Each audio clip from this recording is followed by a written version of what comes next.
మన యొక్క స్టడీలోకి వెళ్దాం. చాలా అవసరమైనది, చాలా లైక్ ఏం చెప్ప తెలుగులో బ్రహ్మాండమైంది, అవసరమైంది సబ్జెక్ట్ మనం నేర్చుకుంటా ఉన్నాం. ఏంటది? ఏమి సబ్జెక్ట్ నేర్చుకుంటానమ్మా మనం? ఎస్, విశ్వాసం గురించి నేర్చుకుంటా ఉన్నాం. ప్లరా అతి ముఖ్యమైన విషయము ఒక క్రైస్తవుడికి, ఒక యేసు ప్రభువుని రక్షకుడుగా అంగీకరించిన వానికి విశ్వాసం అనేది అతి ముఖ్యమైన సబ్జెక్ట్. నాకు చాలా ఇష్టమైన సబ్జెక్ట్ కూడా విశ్వాసం అనేది. నాకు అనిపిస్తుంది ఎల్లప్పుడూ దీని గురించే ప్రీచ్ చేయాలని, వేరే సబ్జెక్ట్ కూడా ప్రీచ్ చేయాలా. ఎందుకంటే ఒక సంఘంలో విశ్వాసం గురించి క్లారిటీ లేకుండా, విశ్వాసంలో నడుకోకుంటే ఆ సంఘము ఇంకా ఏదాని కొరకు ఇంకేం చేయగలదు ఆ సంఘము. అందుకనే ఒక సంఘానికి విశ్వాసం అనేది నూరిపోయేలా, ఒక సంఘం ఎప్పుడు విశ్వాసంలో జీవిస్తూ ఉండాలా. ఆ తర్వాత అదే మన చేప ఎట్లయితే నీళ్ళలో జీవిస్తుందో, నేను విశ్వాసంలో ఎల్లప్పుడూ జీవించాలా. సో అందుకనే విశ్వాసం అనే సబ్జెక్ట్ చాలా ఇంపార్టెంట్ సబ్జెక్ట్ పేరా. ఓకే, సో ఎనీహౌ చాలా వేరియస్ పార్ట్స్ మనం నేర్చుకుంటా ఉన్నాం. విశ్వాసంలో నుంచి అనేక విషయాలు మనం నేర్చుకుంటా ఉన్నాం. ఓకే, ముఖ్యంగా విశ్వాసము ద్వారా నేను ఏ పరిస్థితినైనా మార్చచ్చుమా. సృష్టిలో ఏది లేదు నేను మార్చలేనిది, నేను అనుక్షణం విశ్వాసంలో జీవిస్తూ ఉంటే. జాగ్రత్తగా అర్థం చేసుకోండి ప్లేరా, ఇది మర్చిపోకండి. ఇప్పుడు ఆ పాప అది తినేనా, అది ఇప్పుడు పెట్టాను. విశ్వాసంలో నడిచే వాని దగ్గర ఈ 4 ఉంటాయి కదా. ఓకే, విశ్వాసం నడిచే వ్యక్తి దగ్గర ఎప్పుడు దర్శనం ఉంటుంది, వాక్యం ఉంటుంది తన నోట్లో. తను విశ్వాసంలో నడుస్తూ అంటాడు. ఓకే, ఆ తర్వాత తన క్రియలు కూడా అదే విధంగా మారుకుంటూ పోతాయి. పైవి 2 ఉంటే కిందివి 2, ఫస్ట్ సెకండ్ ఉంటే మీరు ఈ రెండింటిని పట్టుకుంటే థర్డ్ ఫోర్త్ ఆటోమేటిక్గా మీ జీవితంలో క్రియేట్ అవుతుంది. అదే ఆటోమేటిక్గా. ఓకే, జాగ్రత్తగా నేను ప్లాన్. ఏ రోజు ముందర చూసాను నాయన, కింద చూస్తే ఏం ప్రయోజనంలే, ముందర చూస్తేనే ప్రయోజనము, పైన చూస్తేనే ప్రయోజనము. జాగ్రత్తగా నేను ప్లారా, ఏ రోజు నేను యేసు ప్రభుని రక్షకుడుగా అంగీకరించామో,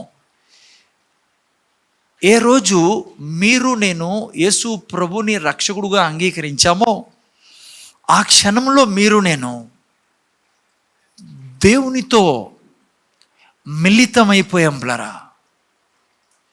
బైబిల్ అందుకే అంటుంది, నేను ఏ రోజు జాగ్రత్త ఈయన ముందర చూడండి, యేసు ప్రభుని రక్షకుడుగా అంగీకరించామో ఆ రోజు నుంచి దైవత్వములోనికి పాలిభాగస్థులమైనా మనము. ఏ రోజు నేను యేసు ప్రభుని రక్షకుడుగా అంగీకరించామో, సామాన్య జీవితం నుంచి వేరు చేయబడి ఉన్నాం పిల్లరా. సామాన్య మనుషులు ఉన్నారు, మీ ఇంట్లో ఉండొచ్చు, మీ బంధువుల్లో ఉండొచ్చు, మీరు బయట ప్రపంచంలో చూస్తున్నారు. ఏ రోజు యేసు ప్రభుని రక్షకుడుగా నేను అంగీకరించామో, సామాన్య మానవత్వం నుంచి విడుదల చేయబడి ఉన్నాం. నేను దైవత్వంలోనికి ప్రవేశించి ఉన్నాం. ఏ క్షణం నేను యేసు ప్రభుని రక్షకుడుగా అంగీకరించామో, మనము దేవునికి పుట్టి దైవత్వంలోనికి పాలిభాగస్తులుగా చేయబడి ఉన్నాం. ఆ క్షణం నుంచి బైబిల్ అంటుంది దేవునికి వారసులమైపోయి ఉన్నాం. బైబిల్ అంటుంది దేవుని గర్భంలో నుంచి మనము తీయబడి ఉన్నామని. అందుకే బైబిల్ మనల్ని నూతన సృష్టి అని పిలుస్తుంది పిల్లరా. అందుకే జాగ్రత్తగా విశ్వాసంలో నడుస్తున్న నువ్వు దైవత్వంలో భాగస్థుడుగా పాలిభాగస్థుడు అయినావు. కాబట్టి అంతవరకు నువ్వు రక్షణ పొందుకోనంత వరకు నువ్వు భయంకరమైన సమస్యలో, పీడలో, ఓటమిలో, దుఃఖంలో, వేదనలో జీవించి ఉండొచ్చు. ఆ క్షణం నుంచి ఏ క్షణంలో నువ్వు యేసు ప్రభువుని రక్షకుడుగా అంగీకరించావో, ఈ సృష్టిలో నీ యొక్క స్థానం మార్చబడింది పిల్లారా. అందుకే బైబిల్ అంటుంది, పేతురు 1:2 1 పేతురు 2:9 ఆ క్షణమందు నేను 1 పేతురు 1:9 ఆ క్షణమందు మీరు నేను యేసు ప్రభుని రక్షకుడుగా అంగీకరించామో, ఆ రోజు నుంచి దైవత్వములోనికి పాలిభాగస్తులుగా చేయబడి ఉన్నాం. ఆ క్షణం నుంచి బైబిల్ అంటుంది దేవుని గర్భంలో నుంచి మనము తీయబడి ఉన్నామని. అందుకే బైబిల్ అంటుంది మొదటి పేతురు 2:9 we have entered into marvelous light of God. తెలుగులో నాకు సరిగా గుర్తురాడు. ఆశ్చర్యకరమైన తన వెలుగులోనికి ప్రవేశించి ఉన్నాం, రాజులుగాను యాజకులుగాను చేయబడి ఉన్నాం. సో అందుకనే ఏ క్షణమందు నువ్వు యేసుప్రభు రక్షణ ఉన్నాడు, దేవునిలోకి నువ్వు ప్రవేశించి ఉన్నావు, నువ్వు దైవత్వంతో నిండి ఉన్నావు. కాబట్టి నువ్వు చూసే దర్శనంలో మార్పు తీసుకురావాల. నువ్వు ఆ 4 పాయింట్లు పెట్టమా. ఆ యొక్క నువ్వు చూసే విధానం మారిపోలా. ఆ క్షణం వరకు నువ్వు ఓటమి జీవితం ఉండొచ్చు, అప్పుల జీవితం, పీడతో నిండిన జీవితం ఉండొచ్చు. కానీ ఏ క్షణమందు నువ్వు యేసుప్రభు రక్షకుడుగా అంగీకరించావో నువ్వు చూడాల్సిందే దేవుడు ఏం చూడమంటే అన్నావు దాన్ని. నీ దర్శనము అంతవరకు బీదరికము. ఆ క్షణం నుంచి నువ్వు చూడాల్సిందే నువ్వు నువ్వు నువ్వు గొప్ప ధనికుడుగా చేయబడి ఉన్నావు. అంటే నువ్వు చూడాల్సింది ఈ వాక్యం ఏం చెప్తుందో అది నీ జీవితము. ఎందుకంటే నువ్వు ఈ వాక్యానికి పుట్టి ఉన్నావు, వాక్యంలో నుంచి బయటికి తీసుకొచ్చాడు దేవుడు నిన్ను. అందుకే వాక్యంలో ఏముందో అది నీ దర్శనంగా మారాలా. నువ్వు సామాన్యమైన జీవితం కలిగి ఉన్నాడు కాదు, నువ్వు దైవత్వానివే, నువ్వు దేవుళ్ళో భాగస్థుడివే, నీ స్పిరిట్ దేవుళ్ళో నుంచి వచ్చినది ఇప్పుడు. సో అందుకనే ఫస్ట్ పాయింట్, మనం విశ్వాసంలో నడిచే వ్యక్తికి ఏముండాలా? దర్శనం. ఎటువంటి దర్శనం ఉండాలా? బైబిల్లో దేవుడు ఏం చెప్పాడో అవి నీ దర్శనంగా మారాలా. ఎందుకు సార్ అవి నేను చూడాలంటే నువ్వు దైవత్వంతో పాలిభాగస్తుడుగా ఉన్నావు, నువ్వు ఆశ్చర్యకరమైన వెలుగులోనికి ప్రవేశించున్నావు, నువ్వు దేవునితో అనుక్షణము జీవిస్తున్న వ్యక్తివే. నువ్వు ఏ క్షణమైతే యేసుప్రభువుని రక్షకుడుగా అంగీకరించావో ఆల్రెడీ స్వర్గంలో ఉన్న వ్యక్తివి నువ్వు. ఈ భూమి మీద నువ్వు పరిపాలించడానికి దేవుడు పెట్టి ఉన్నాడు తన తరఫున. అందుకే నువ్వు రాయబారివి అంటాడు దేవుడు. అందుకే దేవుడు అంటాడు నువ్వు నాతో పాలి భాగస్థుడివి. తెలుగులో we are an heir of God. ఏమంటారు తెలుగులో? వారసుడివి క్రీస్తుతో. అంటే క్రీస్తు చేసే పనులన్నీ నువ్వు చేసేదానికి యోగ్యుడివి అని. ఓకే, అందుకనే నేను ఏం నేర్చుకుంటానా, మనము విశ్వాసంలో నడిచే వ్యక్తి దర్శనం కలిగి ఉంటాడు. అందుకే నువ్వు ఎప్పుడు ఏదైనా బైబుల్ చెప్తానే దాన్ని నువ్వు ఇది నెరవేర్చబడుతుందా నా జీవితంలో ఎప్పుడు డౌట్ రానికూడదు. ఎందుకంటే నువ్వు దైవత్వంలో జీవిస్తున్న వ్యక్తివి నువ్వు. అందుకే అంతవరకు ఏ పరిస్థితి ఉన్నా నువ్వు ప్రతి పరిస్థితిని మార్చుకుని పోయే యోగ్యతను సంపాదించుకున్నావు. ఒక వ్యక్తి నిన్ను పాతాళంలోకి, ఒక వ్యక్తి మొదటి ఆదం నిన్ను పాతాళంలోకి, పాపంలోకి, శాపంలోకి, మరణంలోకి నెట్టేశాడు. రెండవ ఆదాము, చివరి ఆదాము యేసు క్రీస్తు నిన్ను దైవత్వంలోనికి నెట్టివేశాడు, నిన్ను ఆశీర్వాదంలోకి, నీకు విజయవంతమైన జీవితంలోనికి ఆయన ప్రవేశింపజేశాడు. అందుకే యేసు ప్రభువులో ఉన్నవారు ఇంగ్లీష్లో అంటారు వీఆర్ మోర్ దెన్ ఏ కాంక్వరర్స్. మనం అత్యధిక విజయం సంపాదించుకున్న వారము యేసుక్రీస్తు ద్వారా. నేను పుట్టక ముందే, హలో అర్థం చేసుకుని పిల్లరా, నేను పుట్టక ముందే ఈ సృష్టిలో పుట్టిన ఆదాము నా జీవితాన్ని చీకట్లోకి దొబ్బేశాడు. ఇంకా నేను పుట్టక ముందే. అందుకే దేవుడు తన కనికరంలో నేను పుట్టక ముందే ఇంకో మార్గాన్ని కూడా తయారు చేసి పెట్టాడు. అదే యేసు మార్గం, వెలుగుతో నిండిన మార్గం, జీవంతో నిండిన మార్గం. అందుకే నేను పుట్టిన తర్వాత అనేక సమస్యల్లో ఉన్నా, ఎందుకంటే అతనికి పుట్టాను కాబట్టి.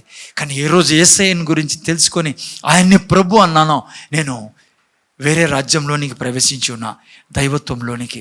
అందుకే నేను నా దర్శనము సామాన్య మనిషి మాదిరి నా దర్శనం ఉండదు. సామాన్య మనిషి మాదిరి నేను ఆలోచించను, సామాన్యుల మాదిరి నేను జీవించను. నా జీవితము దేవుళ్ళగా ఉండాలా. అందుకే ఎఫెసీయులు రాసిన పత్రిక 5:1 మీరు చదివితే దేవుని పోలి జీవించమంటుంది Bible. Okay, so what I'm saying is, దర్శనం గురించి నేను చాలా చెప్పాలా. రానున్న సండేస్లో రానున్న దినాల్లో చెప్తాను. ఈ రోజుకి ఇంత చాలు. సో నువ్వు దర్శనం కలిగి ఉండాలి. ఇప్పుడు విశ్వాసంలో నడుస్తాను అంటే ప్రతి విషయం గురించి బైబిల్లో నుంచి నీ దర్శనం పుట్టాలని హృదయంలో. ఓకేనా? సెకండ్, మీరు నేను నేర్చుకున్నాం, దర్శనం ఉంటే సరిపోదు. ఏముండాలా? వాక్యం ఉండాలా. అమ్మా 11:3 రాయబడింది ఏప్రిల్ రాసిన పత్రిక విశ్వాసుల పట్టిక అధ్యాయంలో, ప్రపంచములు దేవుని వాక్యం వలన సృష్టించబడి ఉన్నవి. ఎందుకు అలా రాయబడింది? ఎందుకంటే మీరు నేను దేవుని స్వరూపంలో సృష్టించబడిన మీరు నేను, స్వరూపంలో పోలికలు సృష్టించబడిన మీరు నేను కూడా నా ప్రపంచాన్ని, దేవుడు ఎలా అయితే ప్రపంచాన్ని సృష్టించాడో మీరు నేను నా ప్రపంచాన్ని సృష్టించాలా. ఎస్, హలో, అర్థమవుతుందా మీకు? సి,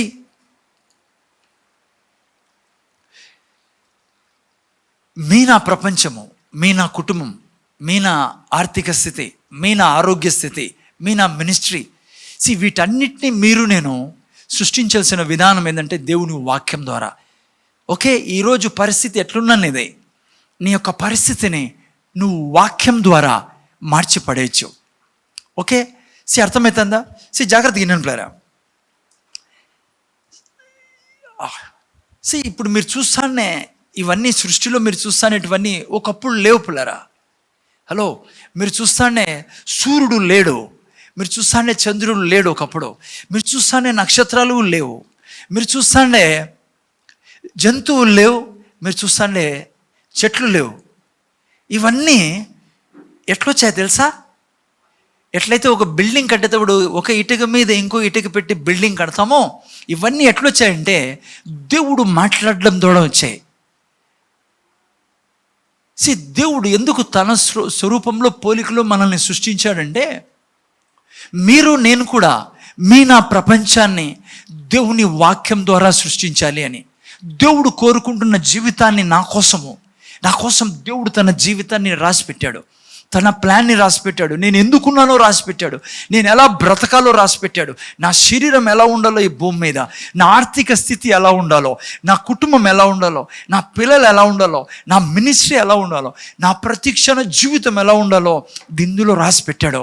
అది నా దర్శనం. ఆ దర్శనాన్ని నేను సృష్టించాలి అంటే దేవుళ్ళ నేను కూడా మాట్లాడాలా, దేవుని వాక్యాన్ని నేను విడుదల చేయాలా.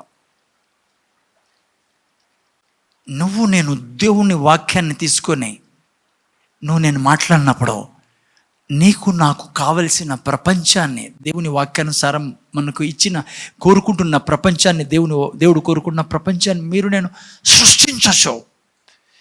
This is truth. మీరు నన్ను అడిగారు అనుకోండి, ఎట్లా సార్ అది అని, నాకు కూడా తెలియదు. నిజం చెప్తానా? ఇప్పుడు మీరు నాకు అడిగారు అనుకోండి, నల్ల ఎనుగొడ్డు పచ్చగడ్డి తిని తెల్లపాలు ఎట్లిస్తుందని, మీరు చెప్తారు ఎవరన్నా? సృష్టి అదే, దేవుడు సృష్టించాడు అట్లా. దేవుడు ఆశ్చర్యం నాకు వేస్తుంది, ఇంత శక్తి నువ్వు నాకు ఇచ్చావా,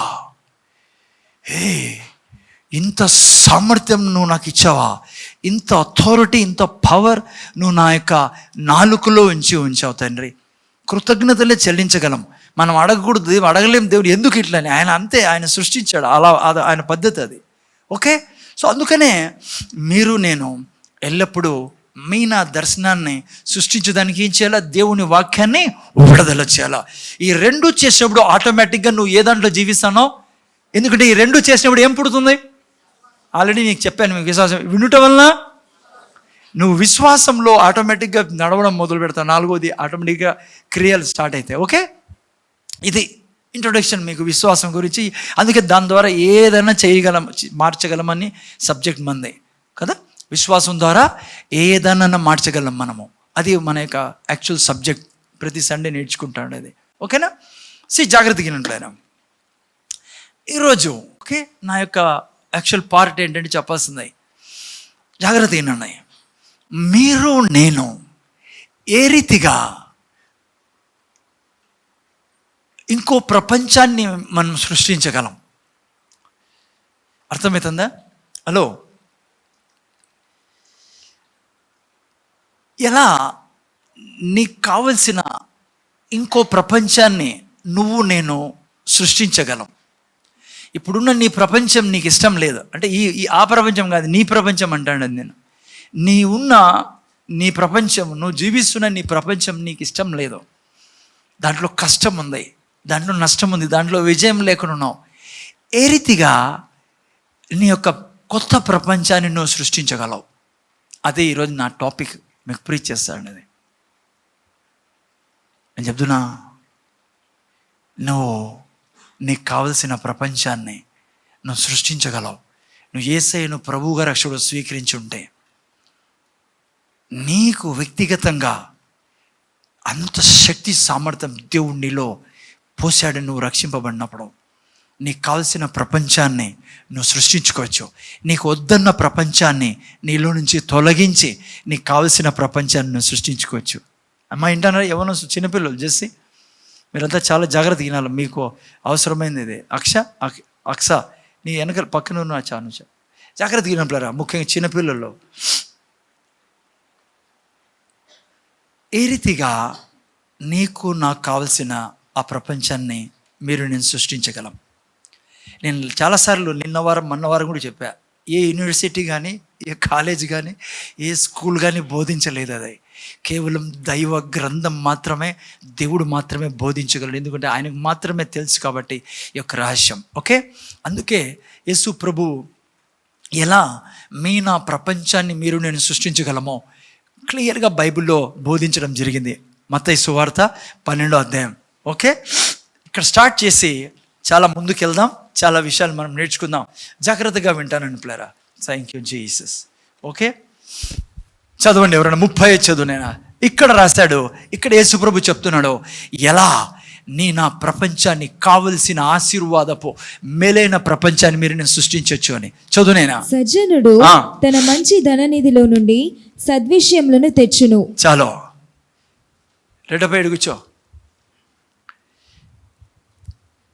చూడండి ఎంత మంచి దేవుడు తెలుసా నా దేవుడు. ఏ రాజకీయ నాయకుని చేతిలోనో, ఏ గవర్నమెంట్ చేతిలోనో నీకు నాకు కావలసిన ఆశీర్వాదపు జీవితాన్ని, నీకు నాకు కోరుకుంటున్న ప్రపంచాన్ని, నీ దీవెనకరమైన ఆరోగ్యకరమైన జీవితాన్ని ఎవడు చేతుల్లో పెట్టకుండా ఎక్కడ పెట్టాడు దేవుడు తెలుసా.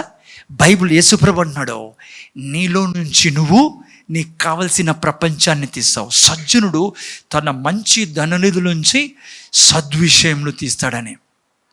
ముందర చూడాలా ప్లీజ్, ముందర చూడండి. ఈ 1 గంట సేపు మీరు ఇగలిగితే మీరు యా యూనివర్సిటీ, యా కాలేజీలో వినంది, మీరు తల్లి గర్భం నుంచి వచ్చినాక వినని విషయాలు మీరు ఇక్కడి నుంచి విని మీ జీవితాన్ని మేలుతో దీవెనలతో నింపుకోగలరు. మీరు అర్థం చేసుకొని దీన్ని చేశారంటే మీ జీవితాల్లో. జాగ్రత్తగా వినంటున్నారా. యేసయ్య అన్నాడు సజ్జనుడు తీస్తాడంట తనలో నుంచి తనకు కావలసిన ప్రపంచాన్ని. మీకు చాలాసార్లు నేను ఇంతకుముందు చెప్పా ఇదే సిరీస్లో. జాగ్రత్తగా వినంటున్నారా. నా హృదయము, నా స్పిరిట్, నా హృదయము దేవుడిచ్చిన భూమి పిల్లరా. మన హృదయము భూమి. ఎట్లయితే భూమి మీద విత్తనాలు వేస్తే పంట పండుతుందో, దేవుడు మీకు నాకు నా హృదయాన్ని ఒక భూమిగా ఇచ్చాడు. ఆయన వాక్యాన్ని ఇచ్చాడు. ఎప్పుడైతే ఈ హృదయం అనే భూమిలోనికి నువ్వు వాక్యం వేస్తావో, నువ్వు ఏ వాక్యమైతే వేస్తున్నావో ఆ పంటని నేను అనుభవించచ్చు. ఆ పంటని బయటికి తీసుకురాచ్చు మన ప్రపంచంలోకి. వింటానండి. అందుకే మీరు బైబిల్లో ఎక్కడన్నా యేసు ప్రభు, బైబిల్ అంతా కానీ ఎస్పెషల్లీ యేసు ప్రభు ప్రీచింగ్ మీరు వింటే, అందుకే యేసు ప్రభు చాలా చోట్ల ఈ మాట అన్నాడు. ఒక చోట యేసు ప్రభు అన్నాడు చెప్పు చెప్పు చెప్పు అని. ఏ వాక్యంలో? మార్కు సువార్త 11:23 చదువుతారు. చదవండి ఒకసారి, ఎందుకంటే ఎవరన్నా కొత్త వాళ్ళు తెలియదు. చూడు యేసుప్రభు ఏమంటున్నాడు చెప్పు. నేనా అందుకు యేసు వారితో ఇట్లా, నేను మీరు దేవుని యందు విశ్వాసం ఉంచుడి. ఎవడైనను ఈ కొండను చూసారా, చూసి నీవు ఎత్తుబడి సముద్రంలో పడబోయబడమని చెప్పి తన మనసులో సందేహింపక తాను చెప్పినది జరుగునని మళ్ళా చెప్పి నమ్మిన ఎడల వాడు చెప్పినది జరుగునని మళ్ళా చెప్పి మీతో నిశ్చయంగా చెప్పుచున్నాను. నేను కాంటెక్స్ట్ తీసుకొస్తున్నా మీకు విషయం. హలో, ముందర జాగ్రత్త వినాలి సిస్టర్. మీరు అక్కడ ఇక్కడ డైవర్ట్ అవుతా అంటే నేను చెప్తున్నా, మీ శత్రువు మిమ్మల్ని విన్నీకుండా చేస్తాను. ఎందుకంటే చాలా ఇంపార్టెంట్. మీ జీవితాన్ని ఆశీర్వాదకరంగా మార్చుకునే టాపిక్ మీరు వింటున్నారు. దీన్ని తీసుకొని పోయి మీరు చేశారనుకోండి, బహుశా మీరు కష్టపడి చదివినా కూడా సాధించలేనిది. బహుశా ఇంతవరకు నేను సాధించలేకపోయా, ఇంత వయసు అయిపోయింది, నా జీవితంలో ఏది సాధించాలా నేను, ఇప్పటికి కొరతలు కొదవలున్నా, ఇది మీరు విని వెళ్తే, చేస్తే, విని వెళ్ళకూడదు, విని చేస్తే నీ జీవితంలో ఇంతవరకు సాధించలేదు నువ్వు సాధించవచ్చు. దేవుడు అబద్ధం చెప్పడు.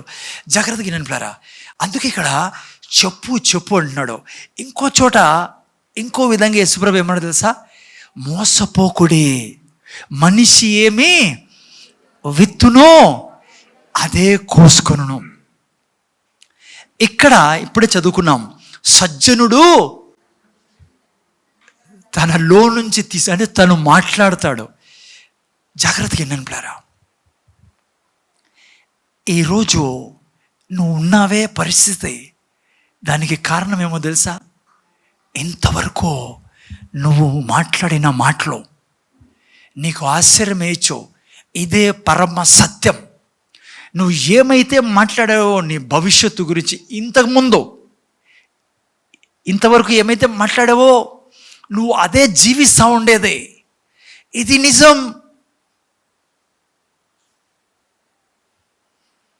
అయితే ఎలా సార్ నేను దీవెనకరమైన జీవితాన్ని తేవాలా? ఏం చేయాలి? నేను ఇంకా దీవెనలో జీవించాలా? ఈ క్షణం నుంచి ఏం చేయాలా? నేను దీవెనలో జీవించాలంటే ఈ క్షణం నుంచి నేను చెప్తున్నా. చాలామంది మీరు అనుకుంటా అంటారు, నేను పైకి చూస్తాను సార్ దేవుని దిక్కు అని. మా ముందర చూడండి, మీరు పైన చూసినా దేవుడు నీకు అటు నుంచి ప్యాకెట్ వేయడు.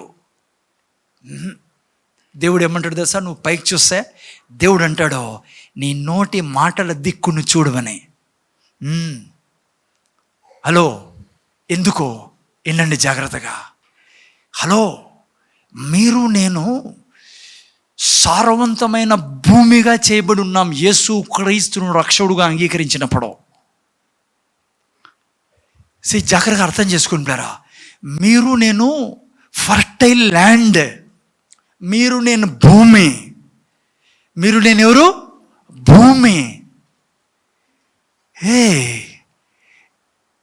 దేవుడు ఆదాముని సృష్టించినప్పుడు ఆదాముకి ఏం పేరు పెట్టాడు తెలుసా?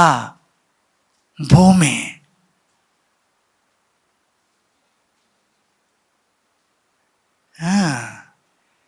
ఆదాం అంటే అర్థం తెలుసా? భూమి.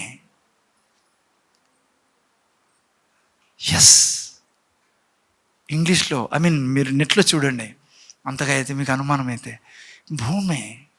ఎందుకు తెలుసా? మీరు నేను భూమి. మీ నా ఆత్మ, మీ నా హృదయము భూమి. జాగ్రత్తగా నేను పిల్లరా, నువ్వు ఏదైతే పండించాలనుకున్నావో నీ జీవితంలో, నీ సక్సెస్, నీ ఆరోగ్యం, నీ డబ్బు, నీ భర్త నుంచి నీకు ప్రేమ, నీ పిల్లల భవిష్యత్తు,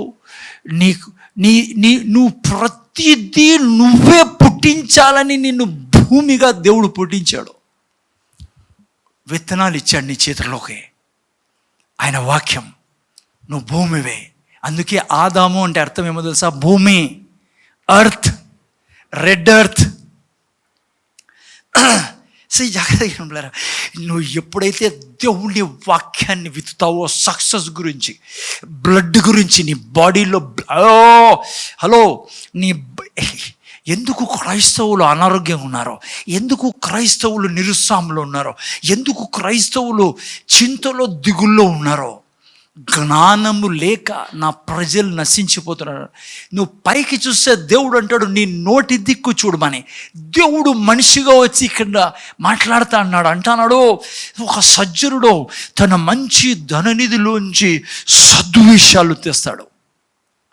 నువ్వు ఏం మాట్లాడుతున్నావో నీ ఆరోగ్యం గురించి, ఇంతవరకు ఏం మాట్లాడో పక్కన పెట్టి, ఇక్కడ నుంచి ఈ క్షణం నుంచి అన్నా నువ్వు భూమి అనేది మర్చిపోకో.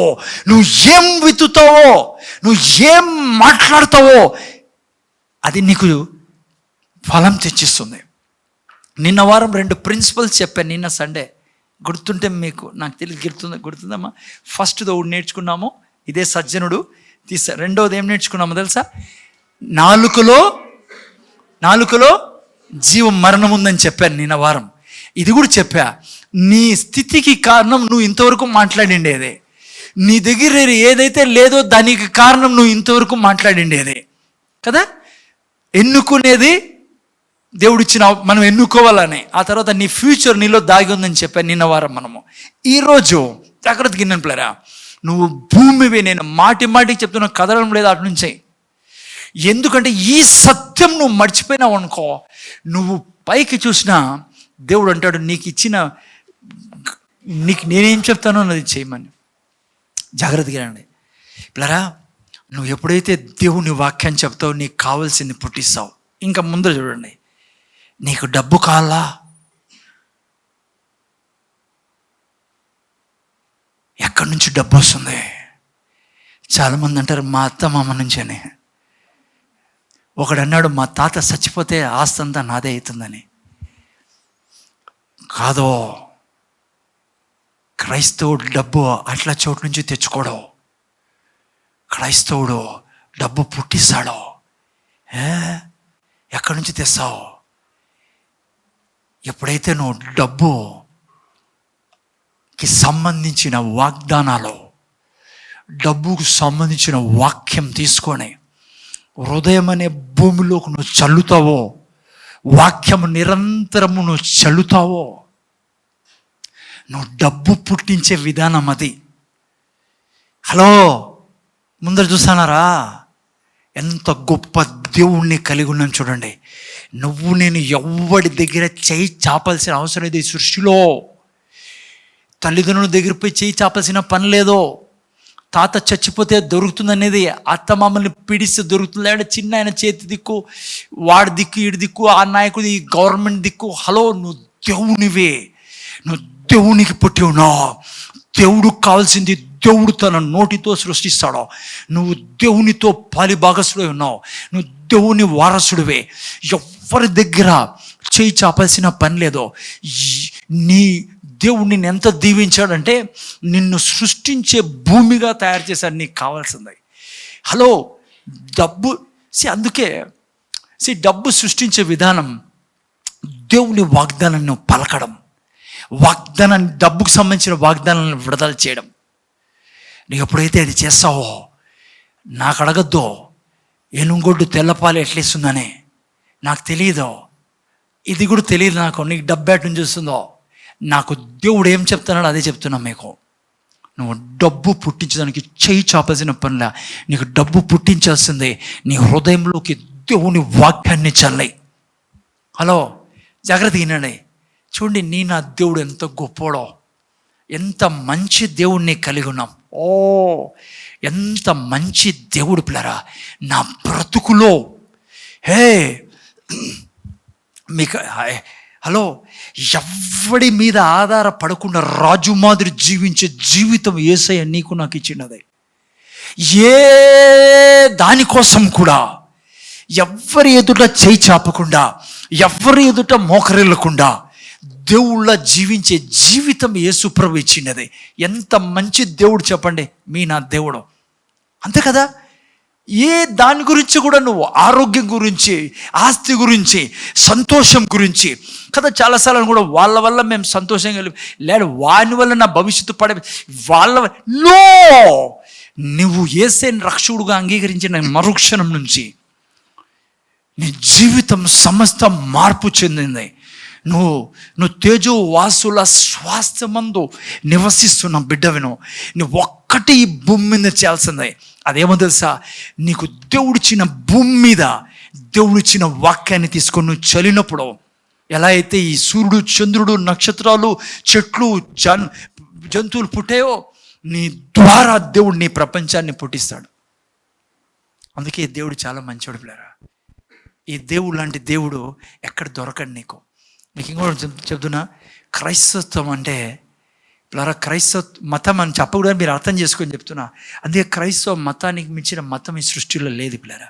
ఎందుకంటే క్రైస్తవ మతం కాదు, క్రైస్తత్వము దేవునితో కలిసి భూమి మీద జీవించే జీవితం.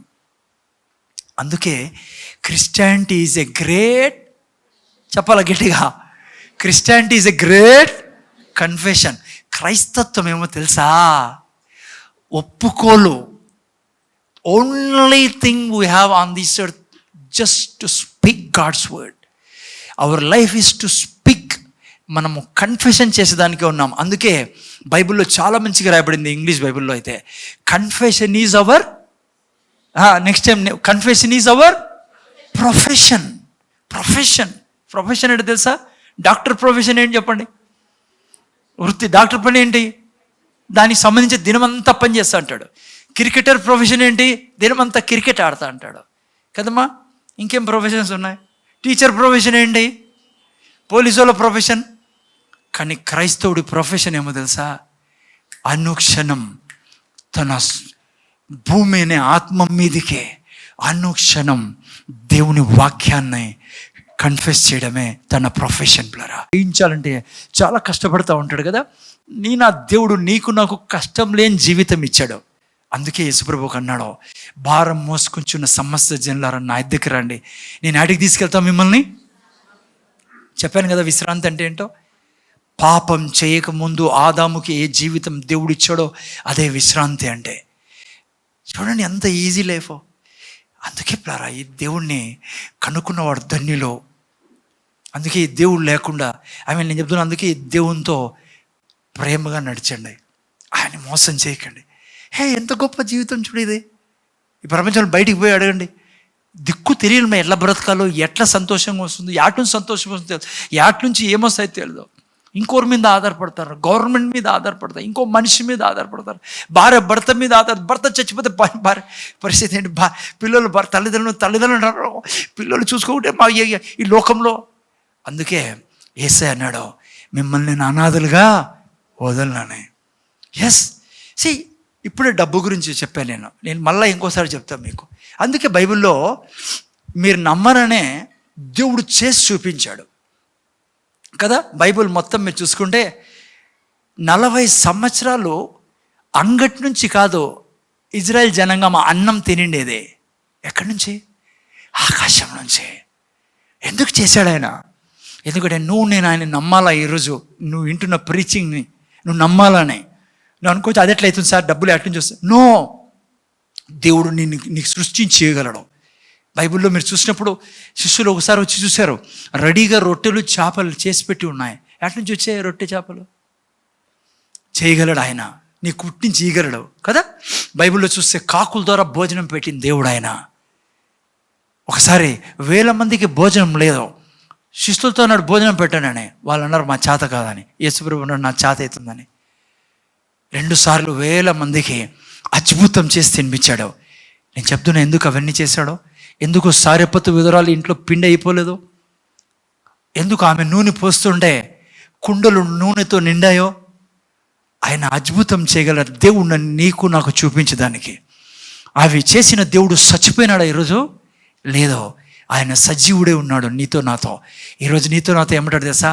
నీకు డబ్బు కాలా, ఆస్తి కాలా, ఐశ్వర్యం కాలా, విజయం కాలా, చేయి చాపద్దు ఇతరుల దగ్గర పోయి పాపం ఎదుటిపై సాగిలో పడద్దో, పాపంలో పోయి కూరుకొని పోద్దో.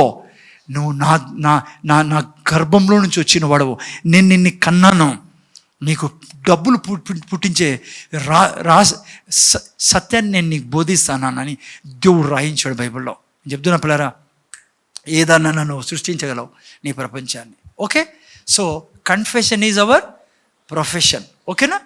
సో గుర్తుపెట్టుకోండి పిల్లరా, ఇది ఒక క్రైస్తవుడు జీవించే విధానం. అర్థమైందా? నేను కేవలం డబ్బు గురించి కాదు, ప్రతిదీ మీరు చూసే ప్రతి దర్శనము మీరు కన్ఫెషన్ ద్వారా మీరు నేను సృష్టించాలి. ఓకే, ముందుకెళ్దాం.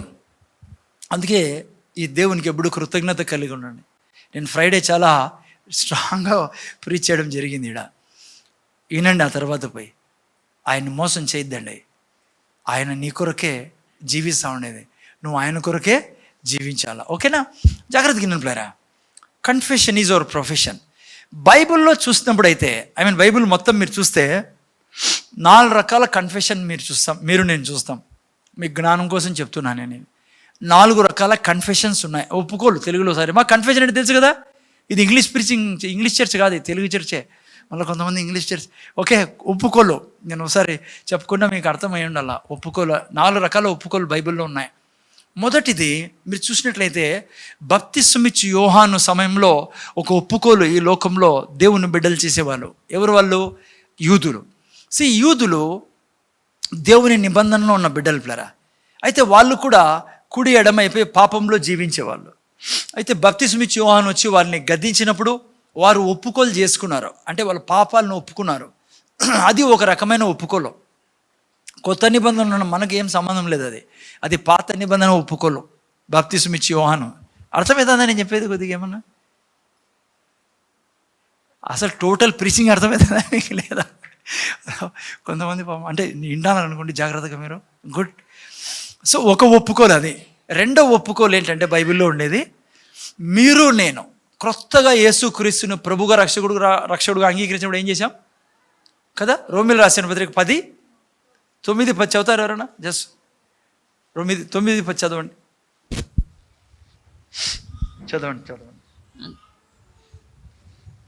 అంతేకాదు రిబ్కా మన తండ్రి అయిన ఇస్సాకు. రోమిలు రాసిన పత్రిక 10:9-10 చదువు నేను ఎవరన్నా.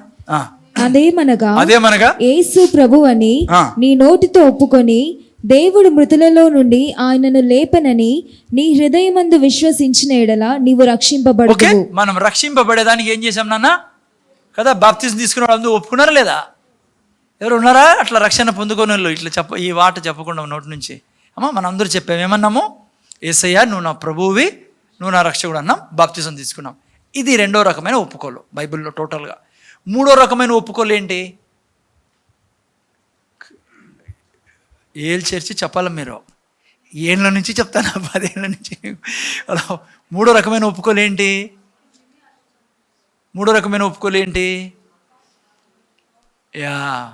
నువ్వు నేను ఎప్పుడన్నా పాపం చేయకూడదు, పొరపాటున జరిగితే ఏం చేస్తాం మనము? అప్పుడు మళ్ళీ పాపాన్ని ఒప్పుకుంటాం. ఆ పాపం వేరు, ఫస్ట్ ఒప్పుకోండేది. దాని ద్వారా నువ్వు ఏం చేయబడ్డావు? నూతన సృష్టి చేయబడ్డావు. ఇప్పుడు నువ్వు నూతన సృష్టివి, దేవుని బిడ్డవి. నువ్వు దేవునితో నడుస్తున్నప్పుడు పొరపాట్లు జరుగుతాయి నీతో. పొరపాట్లు జరిగినప్పుడు వెంటనే మనం ఏం చేయాలా? 1 యోహాను 1:9 రాయబడింది. ఇది ఎక్కడ రాయబడింది? 1 యోహాను 1:9 ఏం రాయబడింది? మనము పాపములు ఒప్పుకున్నాడలా. తొందరగా పెట్టినాయన, ఫాస్ట్గా పెట్టాలను. మన పాపములను మనము ఒప్పుకొని నేడలా ఆయన నమ్మదగిన వాడును నీతిమంతుడును గనుక ఆయన మన పాపములను క్షమించి సమస్త దుర్నీతి నుండి మనలను పవిత్రులుగా చేయును. చూసారా పిల్లరా? అమ్మా, మనము పాపములను మనం ఒప్పుకొని ఆయన నమ్మదగిన వాడు నీతిమంతుడు గనుక ఆయన మన పాపములను క్షమించి సమస్త దుర్నీతిని విడిచెను. ఓకే, ఇది ఏ కన్ఫెషను? మనం పొరపాటు చేసినప్పుడు ఆ రక్తం వెంటనే మనల్ని ఏం చేస్తుంది? యేసు రక్తం వెంటనే ఏం చేస్తుంది? మనల్ని క్లీన్ కడిగేస్తుంది. అందుకే ఎప్పుడు పాపం చేసి అట్లే తిరక్కండి. నేను చెప్తున్నా, నువ్వు పాపం చేసిన మరుక్షణమే లోపల ప్రిక్కింగ్ ఉంటుంది. ఏమంట తెలుగులో? కుచ్చుకుంటుంది. తెలుగులో ప్రిక్కింగ్ అమ్మ హెచ్చరికనా? మనస్సాక్షి గద్దిస్తుంది. గుడ్. వెంటనే క్లియర్ చేసుకోవాలా. చాలామంది మాకు కూడా తెలియనప్పుడు ఆరంభంలో అలాగే ఉండేవాళ్ళం. రాత్రి భార్యాభర్తల మీద ఫైటింగ్ అయితే ఏం చేయాలా? 2-3 రోజుల వరకు అట్లే ఉండాలా కదమ్మా? వద్దు. వెంటనే ఎంత నువ్వు రైట్ అయినా రాంగ్ అయినా నీలో ప్రికింగ్ ఉంటే వెంటనే సారీ చెప్పుకో. చాలా మంచిది ఇది. ఎప్పుడు పాపం తీసుకుని పోద్దు. పాపం ఏంటి చెప్పండి? భారం. అదేంటంట? భారం మోసుకుంటున్నా సార్, భారం. నువ్వు అనుకుంటా ఉంటావు నా భర్తతో మాట్లాడను, వాడు చాలా చెడ్డోడు కదమ్మా. Don't do that. నేను చెప్తున్నా, నీ భర్తని మార్చే విధానం ఇప్పుడే చెప్పా. నువ్వు నీ భర్త గురించి దేవుడు ఏం చెప్తానో అది చెప్పినావు అనుకో, కొన్ని రోజులు పట్టచ్చు, ఒక్కోసారి నెల పట్టచ్చు, 2 నెలలు పట్టచ్చు, 3 నెలలు పట్టచ్చు, కానీ ఛాలెంజెస్ చెప్తున్నా, నీ భర్త దేవుళ్ళలాగా దేవుడు చేసి తీరుతాడు. ఎందుకంటే ఆ వాక్యం చచ్చిపోదు, ఆ వాక్యం నీ భర్తను మారుస్తుంది. నేను వందలాది మంది సాక్ష్యాలు విన్నా, ఈ యొక్క విషయం నేర్చుకొని చేసిన స్త్రీలు ముఖ్యంగా. నేను శుక్రవారం చెప్పాను కదా, శుక్రవారం ఒక సాక్ష్యం చెప్పాను, మీరు లేరు. జెస్సికా అనే ఆమె, ఆయన భయంకరమైన మనిషిని, రోజు చేతులు పెట్టి ప్రార్థన చేసేది. రోజు యాక్సిడెంట్ అయింది, యాక్సిడెంట్ తర్వాత యేసు ప్రభు దర్శనంలో వచ్చాడు, ఆయన మారిపోయాడు. ఆయన మనం అట్లా కోరుకోవద్దు అనుకోండి, అట్లా కావాలని. దేవుని విధానాలు వేరే ఉంటాయి మార్చుకునేకి. బట్ కర్స్ చేయొద్దండి, భర్తని శపించొద్దండి, ఓకేనా? ఓకే, మూడుది నేను ఎందుకు ఈ కన్ఫెషన్స్ క్లియర్ చేశానంటే, క్రిస్టియన్స్ ఈ కన్ఫెషన్లో మొత్తం పప్పుచారు మాదిరి 4 కలిపేసి అంటారు, 3 వేరే. ఇప్పుడు ఏంటంటే మెయిన్గా నేను చెప్పాల్సింది 4వ కన్ఫెషన్ ఏంటంటే, దట్ ఈస్ అవర్ ప్రొఫెషన్. ఎప్పుడు చేయాలి ఇది అమ్మ? ప్రొఫెషన్ ఎప్పుడు చేయాలా? అనుక్షణము కన్ఫెషన్. ఇదే 4వ రకమైన కన్ఫెషన్. ఇది ఎక్కడ రాయబడింది? హెబ్రీయులు రాసిన పత్రిక 3:1 రాయబడింది కదా. యేసు ప్రభు ఏమై ఉన్నాడో చదవండి ఎవరైనా ఫటాఫట్. ఇందువలన పరలోక సంబంధమైన పిలుపులో పాలు పొందిన పరిశుద్ధ సహోదరులారా, మనము ఒప్పుకొనిన దానికి అపోస్తలుడును ప్రధాన యాజకుడునైన యేసు మీద లక్ష్యముంచుడి. గట్టిగా పట్టుకోవడం లేదా? Okay, no problem. మీరు యాక్చువల్ మీరు చూస్తే ఇంగ్లీష్ వర్షన్లో సో ఓకే, ఇంకో చోట రాయబడింది అనుకుంటా. ఓకే, ఎనీహౌ ముందు చూడండి. ఇది ఎప్పుడు చేయాల్సిన కన్ఫెషను? ఆ కన్ఫెషన్స్ వేరు 3, అదే 2 అయితే ఆల్రెడీ మనకు సంబంధం లేనిది ఒకటి ఉంది. ఏది? యోహాన్ బాప్తిస్మం ఇచ్చి యోహాన్ ముందు చేసింది. 2వది మనం చేసుకున్నాం, ఇంకా మళ్ళీ చేయాల్సిన పనిలే. 3వది అప్పుడప్పుడు చేయాల్సి వస్తుంది. అర్థమైందా? కంటిన్యూగా చేయం కదా, అది చేయొద్దండి అట్లా తప్పులని. ఓకే, 4th నేను చెప్తాను ఇంకోటి మీకు. మీరు 4th చేశారనుకో, 3rd మీకు అవసరమే పడదు. ఎందుకు? ఇంకోటి చెప్తున్నా మీకు క్లియర్గా. ఎందుకు అసలు నువ్వు పాపం చేస్తాండేది? ఎందుకు నీ కోపం వస్తాండేది? నువ్వు మంచి వ్యక్తివి, నాకు తెలుసు, భక్తిపూర్వ, నువ్వు దేవుని కొరకే బ్రతకాలని ప్రాణమే ఆయన కొరకు ఇచ్చేకి రెడీ ఉన్నావు. ఎందుకు చాలాసార్లు పడిపోయి, చాలాసార్లు కోపంతో చేయకూడని పనులు ఎందుకు చేస్తా అంటాము? చాలాసార్లు అనుకుంటాం కదా, మనం ఏమనుకుంటాం తెలుసా? నా చేత కాదు యేసు ప్రభువుతో నడవడం, నేను అంతే, ఇంకా నేను పాపాత్మురాలని, నేను దుర్మార్గుణ్ణి. కారణం ఏమో తెలుసా దానికి కూడా? ఇది 4వది నువ్వు చేయకోకుంటే నీ భూమి అదే పండించేది. 4వది ఏంటి? నువ్వు ప్రొఫెషన్గా మార్చుకోలేదాన్ని, కన్ఫెషన్ని. నీ ఒప్పుకోలుడికి ఆయన ప్రధాన యాజకుడే ఉన్నాడు. ఆయన ఏం చేస్తున్నాడా? నేను గత వారాల్లో చెప్పా, నువ్వు ఏమి ఒప్పుకుంటావో దాన్ని నీ జీవితంలో నెరవేర్చేటట్లు చేసే పని అయింది. ఇప్పుడు ఊరికే కూర్చోలేదు యేసుప్రభు అక్కడ. ఎందుకున్నాడు అక్కడ? భూమి మీద నువ్వు ఏదైతే ఒప్పుకుంటావో స్వర్గమందు ఆయన ఒప్పుకొని ఆ దాన్ని దూతల ద్వారా తన సామర్థ్యం ద్వారా జరిగించే పని ఆయన చేస్తాండేది ఇప్పుడు 2023 సంవత్సరాల నుంచి. అందుకే జాగ్రత్తగా ఉంచాను. ఓకే, 4వది ఏంటైనా profession. Confession is our profession. ఇది నేను ఈరోజు ప్రీచ్ చేయాల్సింది. ఓకే, ఇప్పుడు నేను 3 విషయాలు చెప్పాలి ఈరోజు మీకు.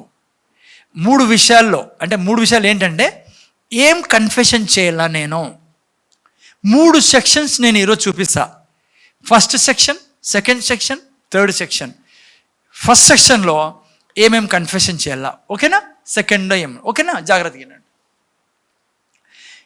ఫస్ట్ ఎప్పుడు మీరు నేను కన్ఫెస్ చేయాల్సిన సెక్షన్ ఏంటంటే, ఫస్ట్ది జాగ్రత్తగా వినాలి మీరు.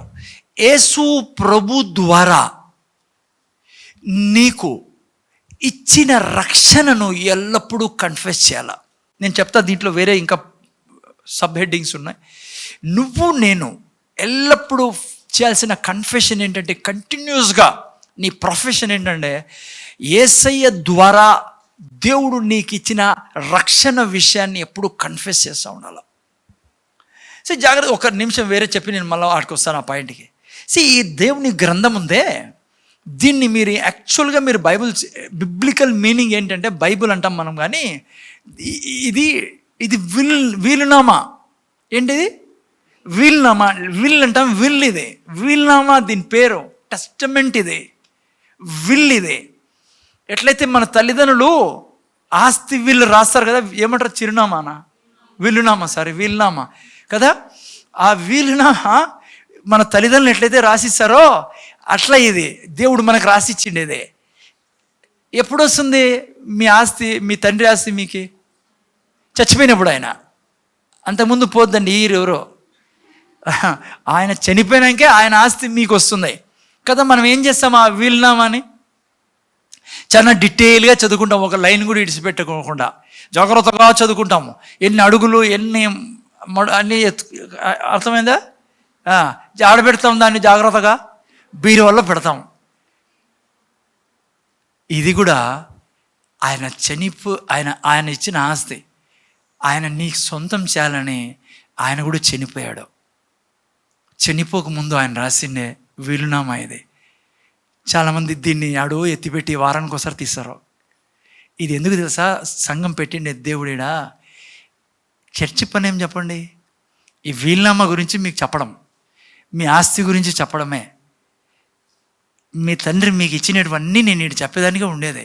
అందుకే సంఘాన్ని ఆయన చనిపోయి పోతూ ఇక్కడ సంఘాన్ని పెట్టాడు. అందుకే సంఘము సత్యానికి స్తంభమై ఉందని రాయబడింది. ఓకేనా? అందుకని ఇది చదివితేనే నీ ప్రివిలేజెస్, నీ యొక్క రైట్స్, ప్రివిలేజెస్ నీకు అన్నీ తెలిసేది. హక్కులు, ఇంకేంటరా నేను అన్నీ, ఓకే, హక్కులు, ఆస్తులు, నీకు సంబంధించినవన్నీ ఆడ దొరుకుతాయి, ఈ బైబిల్లో దొరుకుతాయి. ఇది చదివితే. ఇది మత గ్రంథం కాదు. అందుకే ఇది ఏం గ్రంథం చెప్పండి? జీవ గ్రంథమా. అంటే నువ్వు జీవించాలంటే ఈ సృష్టిలో ఏం కావాలా?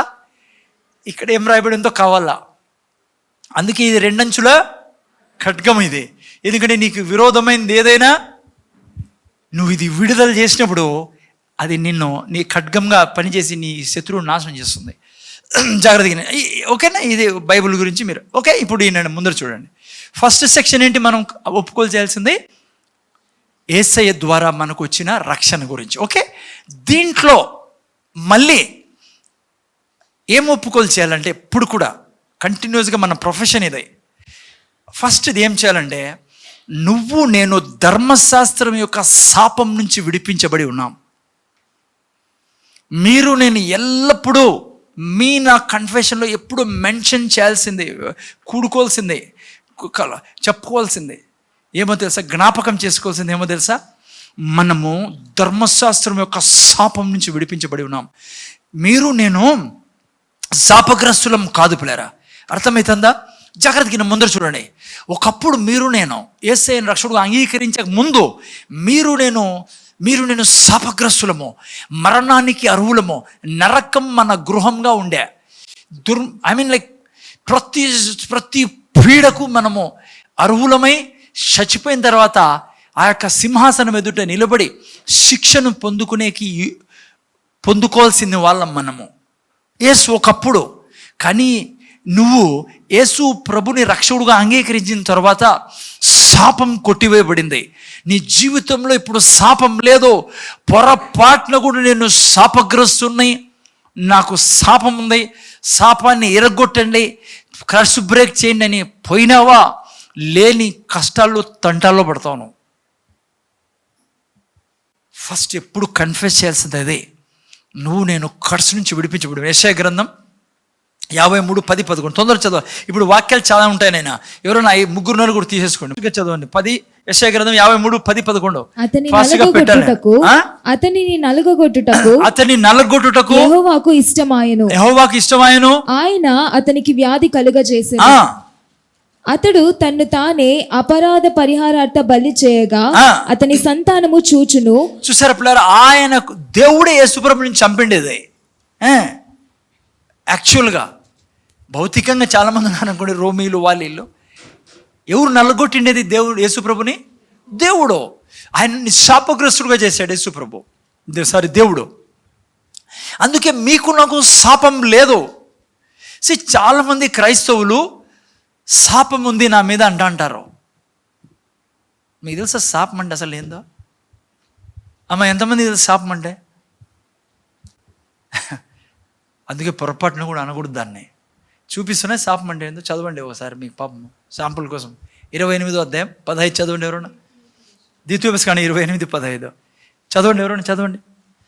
ద్వితీయోపదేశకాండం 28:15 చదవండి ఎవరన్నా.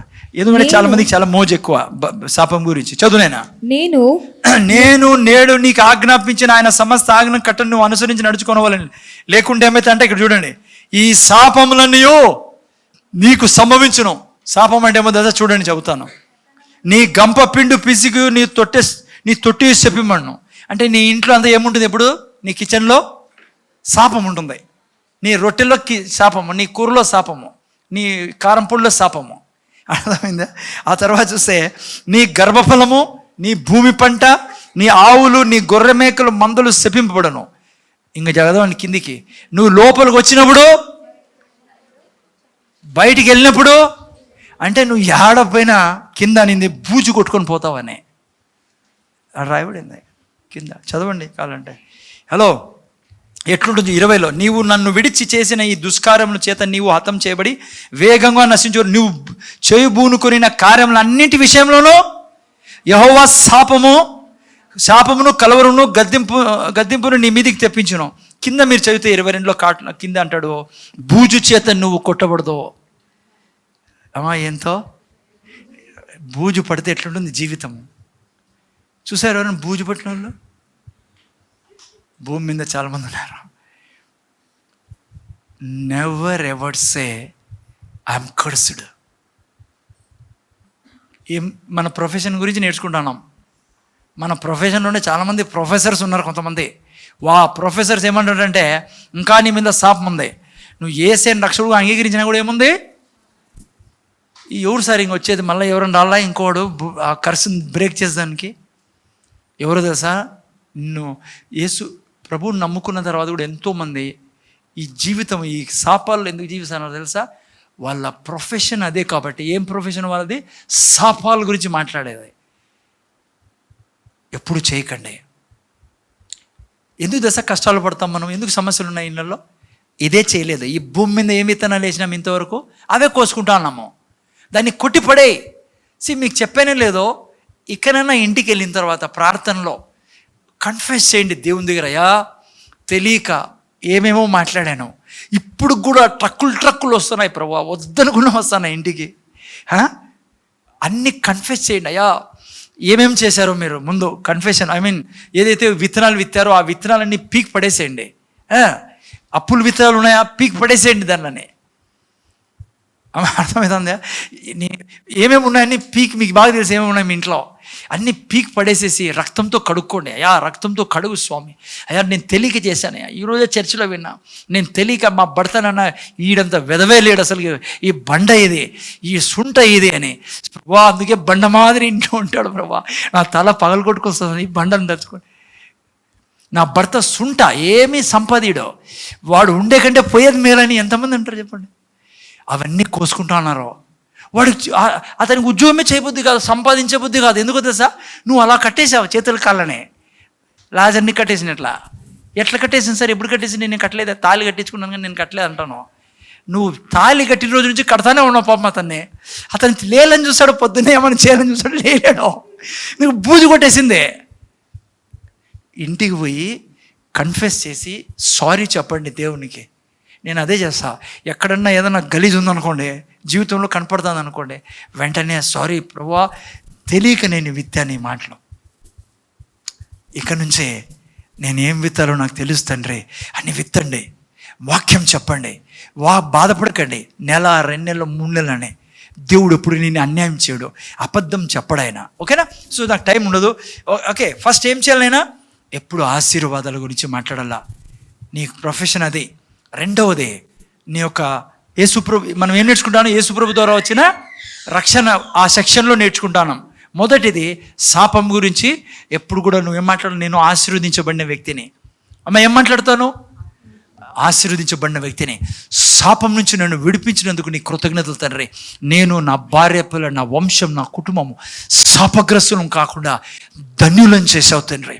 ఆశీర్వదించావు, ఆకాశాన్ని తెరిచిపెట్టావు, దీవులతో నింపుతున్నావు.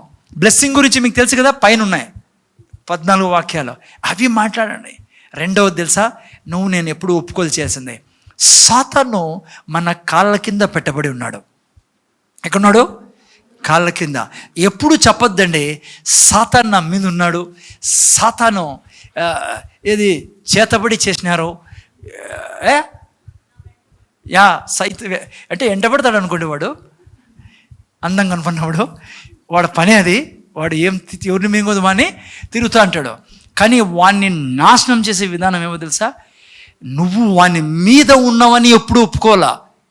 అందుకే కొలసి 1:13 ఏం రాబడింది, మీరు సైతాన్ చేతిలో నుంచి విడిపించబడి దేవుని రాజ్యంలో, క్రీస్తు రాజ్యంలో ప్రవేశించున్నారు. మీరు ఎప్పుడు చెప్పాలా, కృతజ్ఞతలు తండ్రి, సైతాన్ రాజ్యం నుంచి విడిపించబడి ఎప్పుడు ఏ రాజ్యంలో ఉన్నా, క్రీస్తు రాజ్యంలో ఉన్నా.